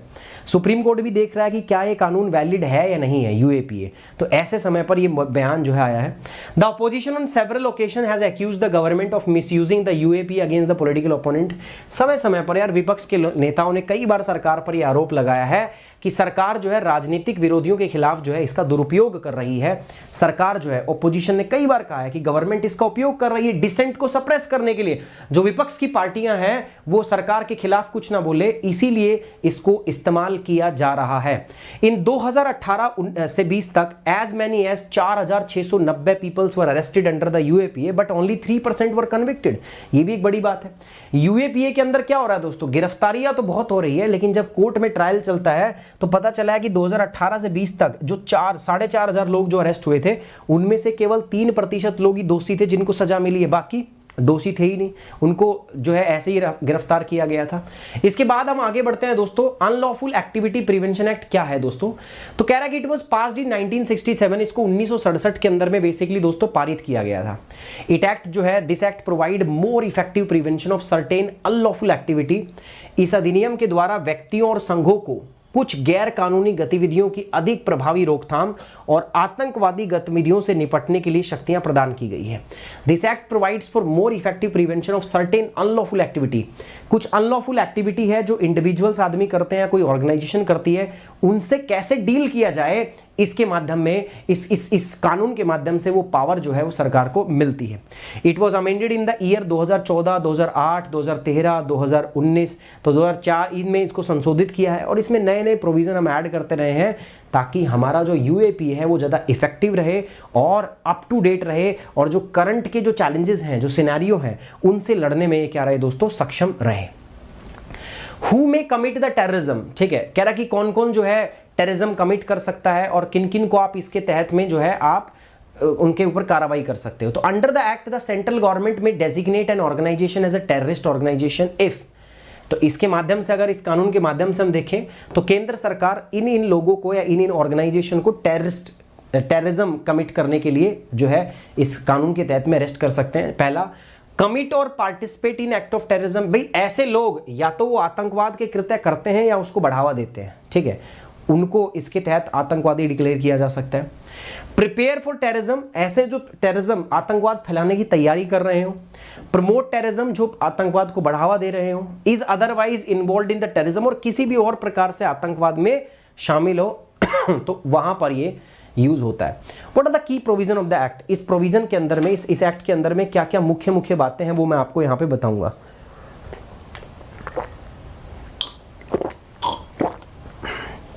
What are the key provision, पहला कह रहा है कि it is applicable even if the offence is committed outside the India. भाई अगर अपराध भारत के बाहर भी हुआ है तो भी आप यूएपीए लगा सकते हो। अभी हमने इंडिया से मांग की थी ना, कनाडा के अंदर में भारत का आदमी था, एक एनआरआई वो रहता था वहाँ पे, तो भारत के अंदर में वो वांटेड था, लेकिन कैनेडियन अथॉरिटी ने उसके खिलाफ, इंटरपोल ने रेड नोटिस जारी करने से मना कर दिया था। चार्जशीट इसमें 180 दिनों के अंदर फाइल होती है, अरेस्ट कर लिया 180 दिनों में इसके खिलाफ चार्जशीट जो है फाइल करनी पड़ेगी। इन्वेस्टिगेशन जो है वो 90 दिनों के अंदर कंप्लीट होनी चाहिए, अगर नहीं है तो जो अक्यूज्ड है जिसके ऊपर वो चार्ज उसको बेल मिल जाएगी। Special court under the UAPA conducts the trial, और जो यूएपीए के अंदर में जो ट्रायल होती है उसके लिए एक स्पेशल कोर्ट जो है दोस्तों वो बनाया जाता है जो ट्रायल कंडक्ट करता है। 2019 में इसमें कुछ संशोधन किए गए हैं। 2019 के अंदर में यूएपीए में कुछ संशोधन हुए हैं, वो कौन से हैं? पहला, the act empower the director general of national investigation agency NIA to grant approval of seizure or attachment of the property when the case is investigated by the said agency. जब नेशनल इन्वेस्टिगेशन एजेंसी मान लो किसी के खिलाफ case की जांच कर रही है और उसके ऊपर में यूएपीए के तहत में क्या है दोस्तों, उसके ऊपर चार्जेस हैं, तो ऐसे में नेशनल इन्वेस्टिगेशन एजेंसी को अधिकार है कि उसकी सारी प्रॉपर्टी को क्या कर ले, वो जब्त कर ले, ये उसको अधिकार है। The act empower the officer of NIA of the rank of inspector or above to investigate the cases of terrorism in addition to those conducted by DSP, ACP और above rank officer in the state। कह रहा है कि अगर हम बात करें इस अधिनियम के अनुसार NIA के इंस्पेक्टर या उससे ऊपर की रैंक के अधिकारियों को, ठीक है, इसकी इन केसेस से संबंधित जांच करने का अधिकार है। अगर हम पुलिस में बात करें तो डीएसपी, एसीपी और इससे ऊपर की रैंक के जो ऑफिसर हैं स्टेट के अंदर में, एनआईए एक नेशनल इन्वेस्टिगेशन एजेंसी है, सेंट्रल लेवल में पार्लियामेंट के कानून पास करके हमने बनाई है, तो वो तो कर ही सकती है, उसका तो इंस्पेक्टर का रैंक का कर सकता है। लेकिन अगर स्टेट में बात करें तो डीएसपी या एसीपी जो है इस प्रकार यूएपीए के मामलों की क्या करता है, जांच करता है। It also include the provision of designating an individual as a terrorist. देखो इसके अंदर में वो भी प्रावधान है, पहले एक आदमी को, सिंगल आदमी को आप आतंकवादी जो है डिक्लेयर नहीं कर सकते थे, एक ऑर्गेनाइजेशन को ही आप आतंकवादी डिक्लेयर कर सकते थे। बट अभी प्रावधान क्या है, इसमें अमेंडमेंट हो गया है, इसमें संशोधन हो गया है। अब इंडिविजुअल व्यक्ति, किसी भी एक सिंगल व्यक्ति को आप आतंकवादी जो है इसमें डिक्लेयर कर सकते हो। एक सिंगल पर्सन जो है इट कैन ही और can be declared as a आतंकवादी, एक सिंगल आदमी है उसको भी आप आतंकवादी अब डिक्लेयर किया जा सकता है।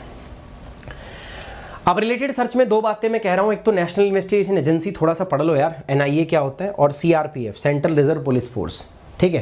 तो ये दोनों चीजें हैं जिनके बारे में आपको पढ़ना है। मैं पुलिस फोर्स के बारे में भी कुछ बताता, कुछ शेड्यूल बताता, बट ऑलरेडी उसके ऊपर में टॉपिक है तो उसको हम अभी देख ही लेंगे। अब कह रहा है प्रीलिम्स के लिए क्या जरूरी है, पहला डेफिनेशन ऑफ अनलॉफुल एक्टिविटी, आपको पता होना चाहिए कि अनलॉफुल एक्टिविटी होती कौन कौन सी है, केंद्र सरकार की पावर कौन सी है इस एक्ट के तहत में, is judicial reviews applicable in such cases, क्या ऐसे केसेस के अंदर में न्यायिक पुनर्विचार लागू होता है, changes brought about by the amendment in 2004 में जो हमने संशोधन किया था, 2019 में हमने जो संशोधन किया उससे क्या क्या बदलाव इसके अंदर लाए गए हैं। Can foreign national B charge under the act, क्या विदेशी जो लोग हैं, ठीक है, जो भारत में नहीं है, क्या उनको इस एक्ट के तहत में हम चार्ज कर सकते हैं, क्या उनके ऊपर मुकदमा चलाया जा सकता है? हाँ, चलाया जा सकता है। तो ये मुद्दे हैं जो आपसे प्रीलिम्स में पूछे जा सकते हैं। आगे बढ़ते हैं दोस्तों। Who can investigate the case of terrorism as per the UAPA? UAPA के अनुसार टेररिज्म के जो केस है इनकी कौन जांच करता है आपको बताना है। पहला, officer of police, inspector general and above rank officer in of NIA, inspector or above, ACP और ऑल ऑफ दी अबाव। आप बताइए कौन कौन करता है? सही जवाब बताइए फटाफट। क्या है इसमें सही जवाब, जल्दी बताओ। अरे राम जी, सही जवाब है इसमें डी, उपरोक्त सभी, सारे लोग करते हैं इसमें से। मेंस में है UAPA is criticised by the civil society as an antithetical to the constitution, freedom to dissents, rule of law and fair trial, explain by giving example.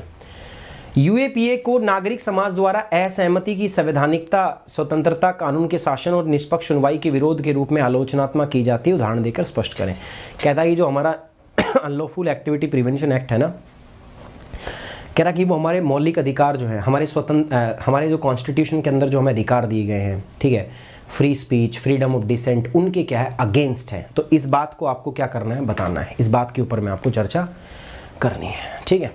अब दोस्तों 30 तारीख को हम एक सेशन करने वाले हैं, आपसे उम्मीद करूंगा कि आप मेरे साथ जरूर जुड़ें। लिंक मैं थोड़ी देर में टेलीग्राम पे डाल दूंगा, तो आप वहां से एक बार मेरे साथ जुड़ जाना, okay. President bodyguard and silver trumped banner, ये क्या होता है दोस्तों? एक प्रथा है जो कभी से चली आ रही है। देखो, राष्ट्रपति जो है ना, उनके बॉडीगार्ड होते हैं, और राष्ट्रपति की जो बॉडीगार्ड है, इनके लिए ना एक, हमारी आर्मी में एक रेजिमेंट होती है, उस रेजिमेंट में से जो सेलेक्टेड लोग होते हैं ना, जिनके पास कुछ बेस्ट फिजिकल एबिलिटीज होती है, उनको छांट के राष्ट्रपति का बॉडीगार्ड बनाया जाता है। ये जो रेजिमेंट है ना, जिसकी मैं बात कर रहा हूँ दोस्तों, ये रेजिमेंट जो है वो आपकी कुछ लाइन ड्यूटी भी करती है बॉर्डर के ऊपर में, कुछ सियाचिन के अंदर में पोस्टेड है। तो उन्हीं में से इन लोगों को उठा के, कुछ जो हमारे सिपाही हैं आर्मी के, उनको उठा के राष्ट्रपति का बॉडीगार्ड बनाया जाता है। और उन्हीं बॉडीगार्ड के लिए एक प्रथा चली आई है, उनको सम्मानित करने के लिए ये जो सिल्वर ट्रायम्फ बैनर जो है, इसकी प्रथा है। तो अभी हमारे देश की जो राष्ट्रपति हैं वो कौन है? द्रौपदी मुर्मू जी। तो द्रौपदी मुर्मू जी जो है, उन्होंने जो सिल्वर ट्रायम्फ बैनर है वो अभी दिया है। तो बेसिकली सम्मानित करने के लिए आर्मी की इस रेजिमेंट को, जिसमें से बॉडीगार्ड, प्रेसिडेंट के लिए बॉडीगार्ड बना जो है छाटे जाते हैं। So President Draupadi Murmu presented the silver trumpet and trumpet banner to the president bodyguard in ceremony. तो अभी एक सेरेमनी हुई थी जिसमें राष्ट्रपति द्रौपदी मुर्मू ने समारोह के अंदर में जो राष्ट्रपति के बॉडीगार्ड है उनको एक सिल्वर ट्रम्पेट और ट्रम्पेट बैनर जो है वो यहाँ पर दिया है। किसको? राष्ट्रपति के बॉडीगार्ड को। द आर्मीज ओल्डेस्ट रेजिमेंट, दोस्तों मैं आपको बता चुका हूँ, जो प्रेसिडेंट के बॉडीगार्ड जिसमें से लिए जाते हैं ना, वो आर्मी की सबसे पुरानी रेजिमेंट है, इंडियन आर्मी की, ठीक है। उसको गवर्नर जनरल के द्वारा रेज किया गया था। जो हमारे देश के अंदर पहले गवर्नर जनरल थे, बाद में वायसराय हुए, तो उनके द्वारा उसको बनाया गया था। सोचो उस टाइम की बात है, 1773 की बात है। The president bodyguard is the oldest regiment in the Indian army, having been raised as governor general bodyguard, later the viceroy bodyguard in 1773। 1773 में इस रेजिमेंट को बनाया गया था। पहले इसका नाम था governor general regiment, bodyguard regiment, बाद में वायसराय बॉडीगार्ड रेजिमेंट, उसके बाद में प्रेसिडेंट बॉडीगार्ड। तो सबसे पुरानी रेजिमेंट जो है ये इंडियन आर्मी के अंदर है। The regiment was raised in Banaras by the then general governor Warren Hasting. तो उस समय जो हमारे गवर्नर जनरल थे उनका नाम था वारेन हेस्टिंग, तो उन्होंने इस रेजिमेंट को बनाया था। प्रेसिडेंट बॉडीगार्ड मैंने बताया, on January 27, 1950 the regiment was renamed the president bodyguard. पहले इसका नाम क्या था? वायसराय बॉडीगार्ड रेजिमेंट, बाद में इसका नाम चेंज करके प्रेसिडेंट बॉडीगार्ड रेजिमेंट जो है कर दिया गया। The president bodyguard is a mounted unit comprising a select body of handpicked man with special physical abilities. तो कह रहा है कि यार राष्ट्रपति का जो अंगरक्षक है वो एक घुड़सवार इकाई है, जिसके अंदर में विशेष शारीरिक विशेषताओं वाले चुनिंदा पुरुषों का ही चयन होता है, ठीक है। इसके अंदर में वो लोग आते हैं दोस्तों जो बहुत सेलेक्टिव होते हैं, जिनकी फिजिकल एबिलिटी बाकियों से क्या होती है? अलग होती है। तो इसमें अच्छे लोगों को, टैलेंटेड लोगों को आर्मी के, उनको यहाँ के अंदर, इसके अंदर में रखा जाता है। They are chosen after a rigorous and physical gruelling process. तो इनके अंदर एक बहुत तगड़ी प्रोसेस चलती है दोस्तों, उसके बाद ही इनका चयन और चुनाव किया जाता है। The president bodyguard has seen war time duties and detachment currently serves on the Siachen glacier. देखो अभी ऐसा नहीं है कि ये सिर्फ राष्ट्रपति को गार्ड करते ना, इन्होंने बॉर्डर के ऊपर भी ड्यूटी की होती है, और अभी इनमें से जो लोग नहीं हैं वो कहाँ पे ड्यूटी कर रहे हैं दोस्तों? सियाचिन ग्लेशियर में। It's man have served with the IPKF in Sri Lanka as a part of UN peace keeping mission. तो UN का जो पीस कीपिंग मिशन था, तो इसके जो ऑफिशियल्स थे प्रेसिडेंट बॉडीगार्ड के, उन्होंने श्रीलंका के अंदर में जाकर भी सेवाएं जो है वो दी हैं। अब बात करते हैं दोस्तों सिल्वर ट्रम्पेट, और ये जो सिल्वर ट्रम्पेट बैनर होता है क्या होता है?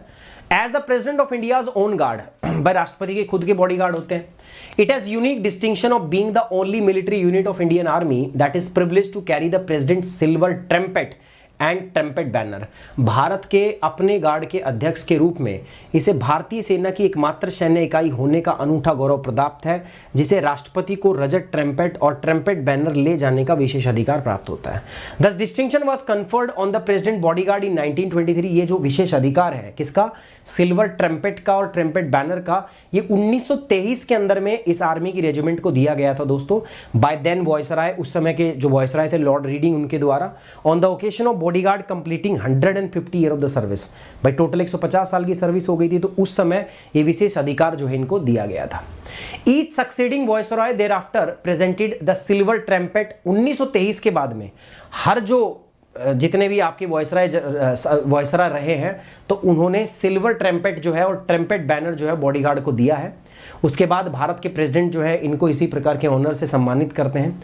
डॉक्टर राजेंद्र प्रसाद भारत के पहले राष्ट्रपति थे जिन्होंने सिल्वर ट्रम्पेट और ट्रम्पेट बैनर जो है वो प्रेजेंट किया था अपने बॉडीगार्ड को 14 मई 1957। तो बेसिकली एक प्रथा है सिल्वर ट्रम्पेट और ट्रम्पेट बैनर की, जो राष्ट्रपति के द्वारा अपने बॉडीगार्ड को सम्मानित करने के लिए दी जाती है। स्टार्ट कब हुआ मैंने बताया 1773 में, जब वॉरेन हेस्टिंग गवर्नर जनरल थे। उसके बाद में जो वायसराय बॉडीगार्ड बनाया गया, पहले गवर्नर जनरल बॉडीगार्ड थी, और 1923 से प्रथा जो है ये ट्रम्पेट वाली ये चलती आ रही है। आर्मी का जो प्रेसिडेंट बॉडीगार्ड है दोस्तों, ये आर्मी की सबसे पुरानी रेजिमेंट है जो अभी तक जो है चली आ रही है। ठीक है, one nation one uniform for the police.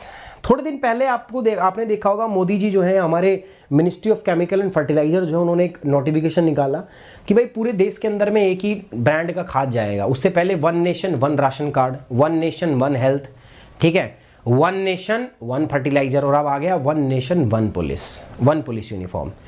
देखो पुलिस जो है वो, अगर मैं बात करूं संविधान की 7वीं अनुसूची के अंदर, जो पुलिस है इट्स अ स्टेट सब्जेक्ट। मतलब पुलिस के बारे में क्या करना है, पुलिस क्या करेगी, पुलिस की वर्दी क्या होगी, पुलिस कैसे काम करेगी, ये लॉ एंड ऑर्डर का मामला पूरा का पूरा स्टेट गवर्नमेंट का है। तो police comes under the state government. उसकी वर्दी कैसी होगी कैसी नहीं होगी ये सब स्टेट गवर्नमेंट तय करती है। और अलग अलग राज्यों की ना पुलिस की वर्दी अलग अलग है ना। तो अभी मोदी जी ने एक प्रपोजल दिया है कि यार क्यों ना हमारे देश के अंदर में पुलिस की यूनिफॉर्म सेम हो, ठीक है। तो उसके ऊपर विचार जो है वो किया गया है। So one nation one uniform for the police, इस पे बात हम करते हैं दोस्तों। कहा गया है दोस्तों, PM Narendra Modi calls for one nation one uniform for police who decided what the police wear on the duty. उन्होंने कहा कि पुलिस भाई क्या पहने ड्यूटी के ऊपर में, तो उसके ऊपर में यहाँ पे बात यहाँ पे की गई है। चलिए तो बात करते हैं दोस्तों इसको। Addressing the first Chintan Shivar brainstorm session of state, home minister and top police officer, Prime Minister pitched the idea of one nation, one uniform for the Indian police forces. राज्य के गृह मंत्रियों और शीर्ष पुलिस अधिकारियों के पहले चिंतन शिविर का संबोधित करते हुए प्रधानमंत्री जी ने कहा कि यार सभी पुलिस जो बल है हमारे, उनकी एक सी ड्रेस होनी चाहिए, एक सी वर्दी का रंग, उसका स्ट्रक्चर रंग रूप एक सा होना चाहिए। वन नेशन वन यूनिफॉर्म, ठीक है, ये एक जस्ट आइडिया, अच्छा आइडिया उन्होंने कहा है। One nation one uniform is in line with the its broader attempt to introduce a uniform set of police across the country. तो पुलिस रिफॉर्म के अंदर में एक पहला कदम है जो उन्होंने रखने की बात की है। अगस्त के अंदर में हमारी जो मिनिस्ट्री ऑफ केमिकल फर्टिलाइजर है, मैंने बताया उन्होंने अनाउंस किया था कि वो one nation one fertiliser scheme. देखो भारत के अंदर में फर्टिलाइजर के ऊपर सरकार बहुत भारी मात्रा में सब्सिडी दे रही है। सरकार का इतना खर्चा हो रहा है सब्सिडी पे, सरकार ने सोचा क्यों ना हम ब्रांडिंग भी उसी तरीके से करें। सरकार खर्चा कर रही है तो सरकार की ब्रांडिंग होनी चाहिए ना। तो इसीलिए सरकार ने कहा कि भाई हर फर्टिलाइजर जो होगा उसके 2/3 हिस्से के ऊपर में जो है one nation one fertiliser Bharat brand की ब्रांडिंग होगी। बाकी 1/3 हिस्से, बाकी 2/3 हिस्से के ऊपर जो कंपनी बना रही है वो अपनी ब्रांडिंग छोटे मोटे अक्षरों में कर सकती है। तो ये उसी के अनुरूप जो है वो किया गया है दोस्तों। Government of India in August 2019 had introduce one nation one ration card. तो ये one nation one police uniform, one nation one ration card, one nation, ठीक है, one fertiliser, one nation one health system, ये जो है एक broader objective हमारा कि देश के अंदर एक सा सिस्टम होना चाहिए। While police personnel in the India's are often associated with the colour khaki, the uniform do differ in the varying degree of different region. वैसे हम देखें देश के अंदर में तो हमने देखा भी है पुलिस, उसमें आता है ना जैसे पिक्चरों में दिखाते हैं कि पुलिस ये वर्दी का रंग खाकी वर्दी का रंग है, ऐसा मतलब वो बताते भी ऐसा है। तो खाकी वर्दी जो है हम पहनते हैं, बट अलग अलग राज्यों के अंदर में इसकी शेड अलग अलग होती है, अलग अलग कलर जो है वो आपको देखने को मिल जाते हैं। अब बात करते हैं दोस्तों, ये जो पुलिस का मामला है, पुलिस की वर्दी पहनने का मामला है दोस्तों, ये पूरी तरीके से स्टेट सब्जेक्ट है। हमारे अनुच्छेद संविधान के अंदर में 7वां एक अनुसूची दी है जिसमें 3 लिस्ट के बारे में बताया गया है, यूनियन लिस्ट, स्टेट लिस्ट और concurrent list.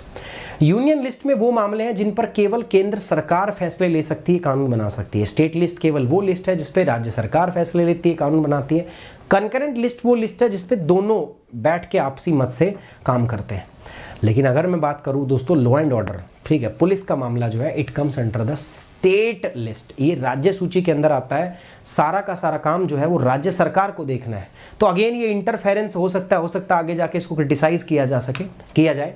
The Indian constitution put police forces under the jurisdiction of state government. कह रहा है भारतीय संविधान के अंदर पुलिस बलों को राज्य सरकार के अधिकार क्षेत्र में रखा जाता है। 28 स्टेट जो है उनकी अपनी खुद की पुलिस फोर्स है। Both public order and police they are placed in list 2, यानी कि स्टेट लिस्ट के अंदर में इनको दोस्तों रखा गया। दैट मीन्स सारी की सारी जो पावर है पुलिस से संबंधित वो किसके पास है, हमारी राज्य सरकार के पास में है। Since state government and even an individual force can decide the uniform their personal wear, there are times inconsistency in their official attire। कह रहा कि चूंकि राज्य सरकार है और यहां तक कि जो व्यक्तिगत पुलिस बल है, ठीक है, जो पुलिस के हेड है वो इस बात का फैसला करते हैं कि उनको क्या पहनना है क्या नहीं, बट फिर भी दोस्तों अलग अलग समय पे हमें अलग अलग परिवर्तन इसमें देखने को मिले हैं। कुछ चेंज है पुलिस यूनिफॉर्म में। कहते हैं over the year police department of the various state have made various attempts to change their attire. समय समय पे लोगों ने प्रयास किया है कि इनकी यूनिफॉर्म का जो कलर है, शेप है, वो सब बदला जाए। फरवरी 2018 के अंदर में दोस्तों कहा है कि in a bid to prevent colour variation in the uniform its personnel the Maharashtra police had decided to provide dope dyed khaki fabric for its staff. अलग अलग लोग जो वर्दी खुद बनवाते हैं, भाई पुलिस पर्सनल जो है ना खुद जाके अपनी वर्दी सिलवाते हैं। तो खाकी की जगह वो हल्का सा लाइट कलर कपड़ा ले लिया, थोड़ा सा डार्क ले लिया, ऐसे वो खुद कपड़े सिलवा लेते थे। तो उसको रोकने के लिए महाराष्ट्र पुलिस ने कहा कि हम कपड़ा भी तुम्हें खुद देंगे, उसी कपड़े से जाके तुम क्या करो, अपनी वर्दी सिलवाओ। अक्टूबर 2018 के अंदर कर्नाटक पुलिस ने अनाउंस किया that women personal would know longer wear खाकी साड़ी। उन्हें कहा कि महिलाएं जो है खाकी साड़ी नहीं पहनेंगी, रादर देन ए खाकी shirt and trouser on the while on the duty, कि साड़ी नहीं पहनी जाएगी भाई, जब तक आप ड्यूटी पे हैं आपको एक ट्राउजर और खाकी वर्दी जो है वही पहननी पड़ेगी। तो लगभग समय समय पर जो है दोस्तों बदलाव आते रहे हैं, ठीक है। फरवरी में महाराष्ट्र के जो डीजीपी है उन्होंने एक सर्कुलर किया कि जैसे पुराने टाइम पे क्या होता था ना, जैसे वर्दी है उसके ऊपर में एक ओवरकोट पहना जाता था ब्रिटिश टाइम का, तो उस प्रथा को बंद किया। तो समय समय पर दोस्तों इस पुलिस की यूनिफॉर्म के अंदर में अलग अलग बदलाव जो है वो देखे जाते हैं, जो सरकार के द्वारा या पुलिस के द्वारा खुद से किए जाते हैं, ठीक है। A tunic uniform is a British era overcoat. मैंने बताया दोस्तों एक ट्यूनिक यूनिफॉर्म होता था, एक ब्रिटिश टाइम का एक ओवरकोट होता था जो ड्रेस के ऊपर पहना जाता था, तो उसको भी डिसकंटिन्यू किया गया था दोस्तों, ठीक है। आगे बढ़ते हैं दोस्तों, एंटी सेमिटिज्म, ठीक है। ये एंटी सेमिटिज्म क्या है मैं आपको बताता हूँ।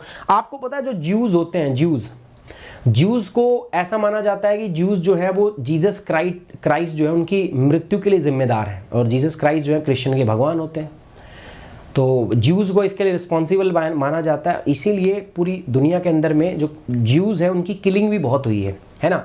तो उनके खिलाफ एक घृणा का माहौल रहता है, और उसी घृणा के माहौल को हम कहते हैं एंटी सेमिटिज्म, ठीक है। तो एंटी सेमिटिज्म जो है उसको डिनोट किया जाता है ज्यूज के प्रति, मुख्यतः जो ज्यूज और अरेबियन है उनके प्रति जो घृणा है उसको व्यक्त करने के लिए एक वर्ड है एंटी सेमिटिज्म। आजकल ये बड़ा पॉपुलर हो रहा है। तो क्या है, चलिए बात करते हैं दोस्तों इसके बारे में भी।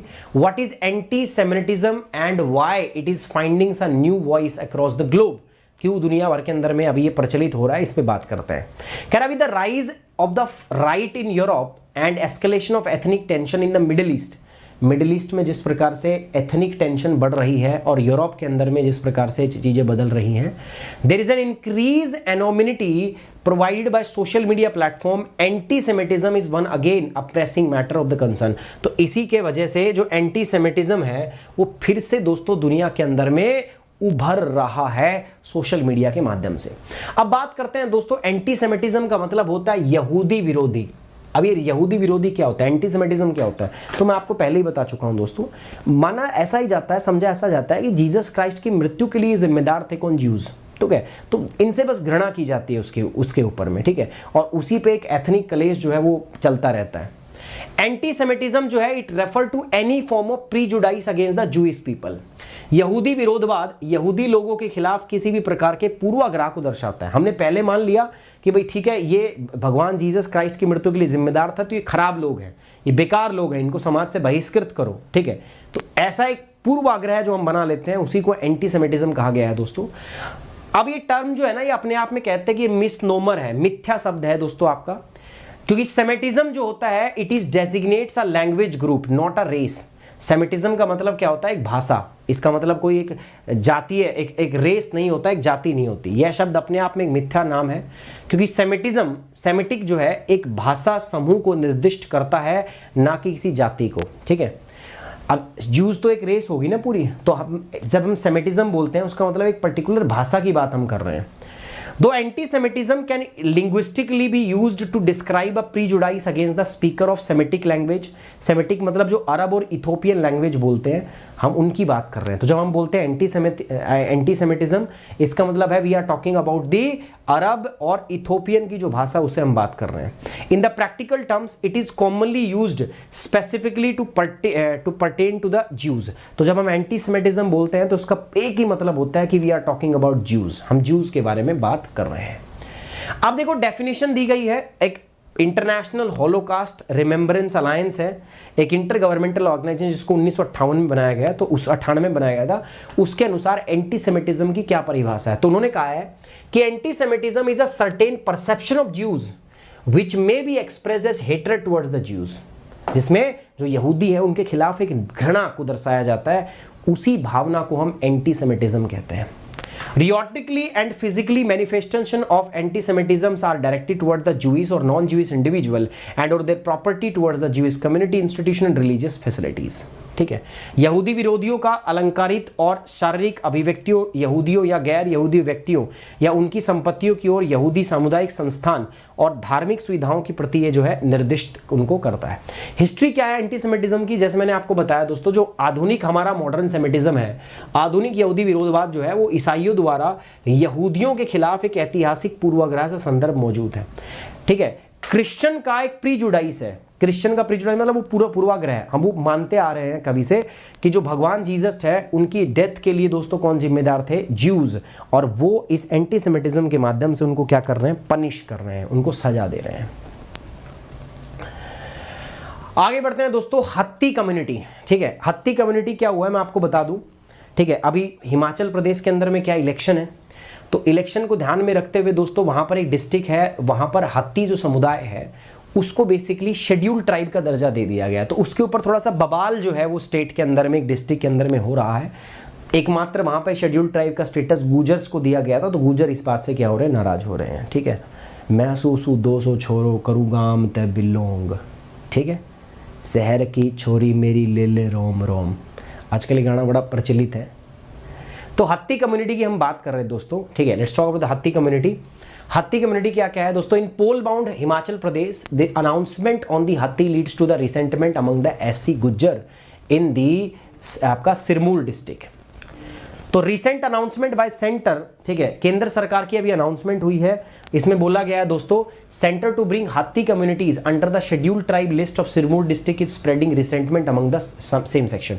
केंद्र द्वारा हाल ही में सिरमौर जिले में हत्ती समुदाय को अनुसूचित जनजाति की सूची में लाने की घोषणा से कुछ वर्गों के अंदर में जो है नाराजगी लगातार फैल रही है। The only ST community in the district was the गुजर्स and schedule caste groups have voiced the concerns over the move. एकमात्र अगर हम बात करें तो हत्ती कम्युनिटी जो थी वो कौन थी? एकमात्र शेड्यूल ट्राइब यहाँ कौन थे? गुजर्स। अब वो इस बात से अपनी वॉइस रेज कर रहे हैं कि नहीं यार, इनको गलत जो है इसमें ऐड कर लिया।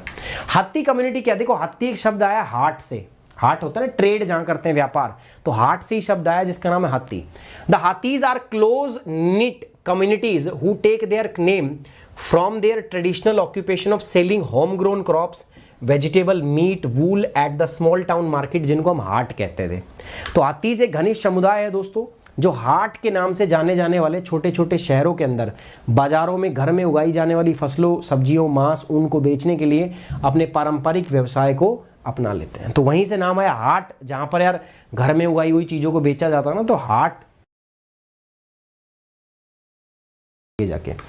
ठीक है, हत्ती जो है दोस्तों ये अपने सर के ऊपर में एक हेडगियर पहनते हैं। ठीक है, एक हेडगियर पहनते हैं सर के ऊपर में, जो सेरेमोनी के अंदर में यूज करते हैं। The Hatti homeland straddles the Himachal Uttarakhand border in the basin of Giri and Tons. Giri और तोन नदी के बीच में ना ये हत्ती लोग जो है पाए जाते हैं, है ना। ये उत्तराखंड और हिमाचल प्रदेश की बॉर्डर के ऊपर है।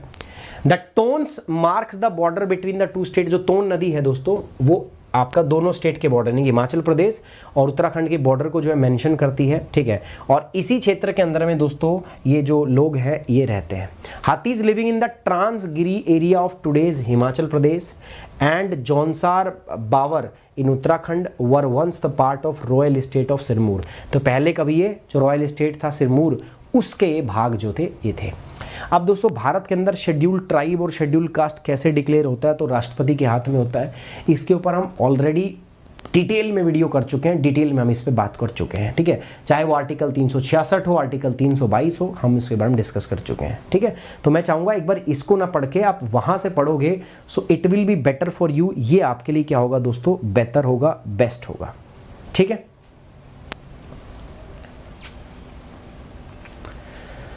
चलिए आगे बढ़ते हैं दोस्तों, नेक्स्ट बात करते हैं इसके अंदर में।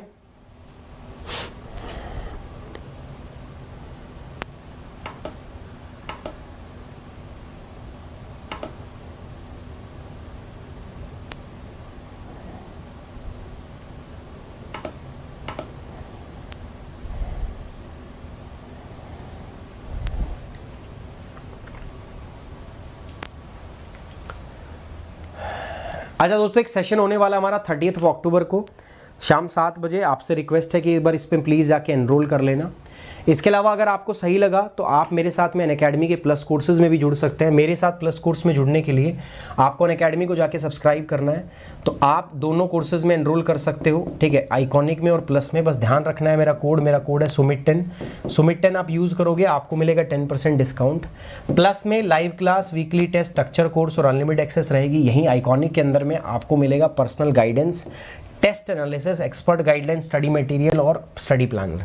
तो आइकॉनिक के फायदे अलग हैं, बट दोनों में याद रखना कोड आपको सुमित 10 यूज करना है। आपके डिस्क्रिप्शन बॉक्स के अंदर एक लिंक दिया है, जिस बच्चे को मेरे साथ जुड़ना है उस फॉर्म को भर सकते हैं। मेरी टीम आपसे खुद संपर्क करके, आपसे बातचीत करके आपको बता देगी कैसे आप इस फॉर्म के भर के मेरे साथ जुड़ सकते हो। आपको बता दो दोस्तों, आप प्लस सब्सक्रिप्शन के लिए मेरे साथ जुड़ सकते हो। 1 साल, 1.5 साल, 2 साल, 3 साल, ये आपके प्लस सब्सक्रिप्शन है, ठीक है। जब मेरा कोड लगाओगे तो आपको डिस्काउंट मिल जाएगा दोस्तों, दोनों पे एक्स्ट्रा 10% का। ये आपका आइकॉनिक का है, ये भी कर सकते हैं। ऑप्शनल के लिए भी दोस्तों हमारा कोर्सेज है, 1 साल, 1.5 साल, 2 साल, 3 साल, ये फीस है। आप मेरा कोड लगाओगे दोस्तों 10% डिस्काउंट। बस बात एक ही ध्यान रखनी है दोस्तों, ठीक है। जब भी आप अनअकैडमी को सब्सक्राइब करो, please use code Sumit 10 to get maximum discount, ठीक है। और मेरे साथ जिन बच्चों को जुड़ना है दोस्तों, मैं बार बार बोल रहा हूं, जब भी आपके अनअकैडमी से बात हो, प्लीज मेक श्योर उनको बोल दीजिए कि भाई कोड यूज करना है, क्या करना है, सुमित 10 कोड यूज करना है टू गेट 10% ऑफ, और जो मैक्सिमम जो बेनिफिट मिलेगा दोस्तों मेरी गाइडेंस का। On this note we are ending this session. Thank you very much, take care, bye bye, जय हिंद।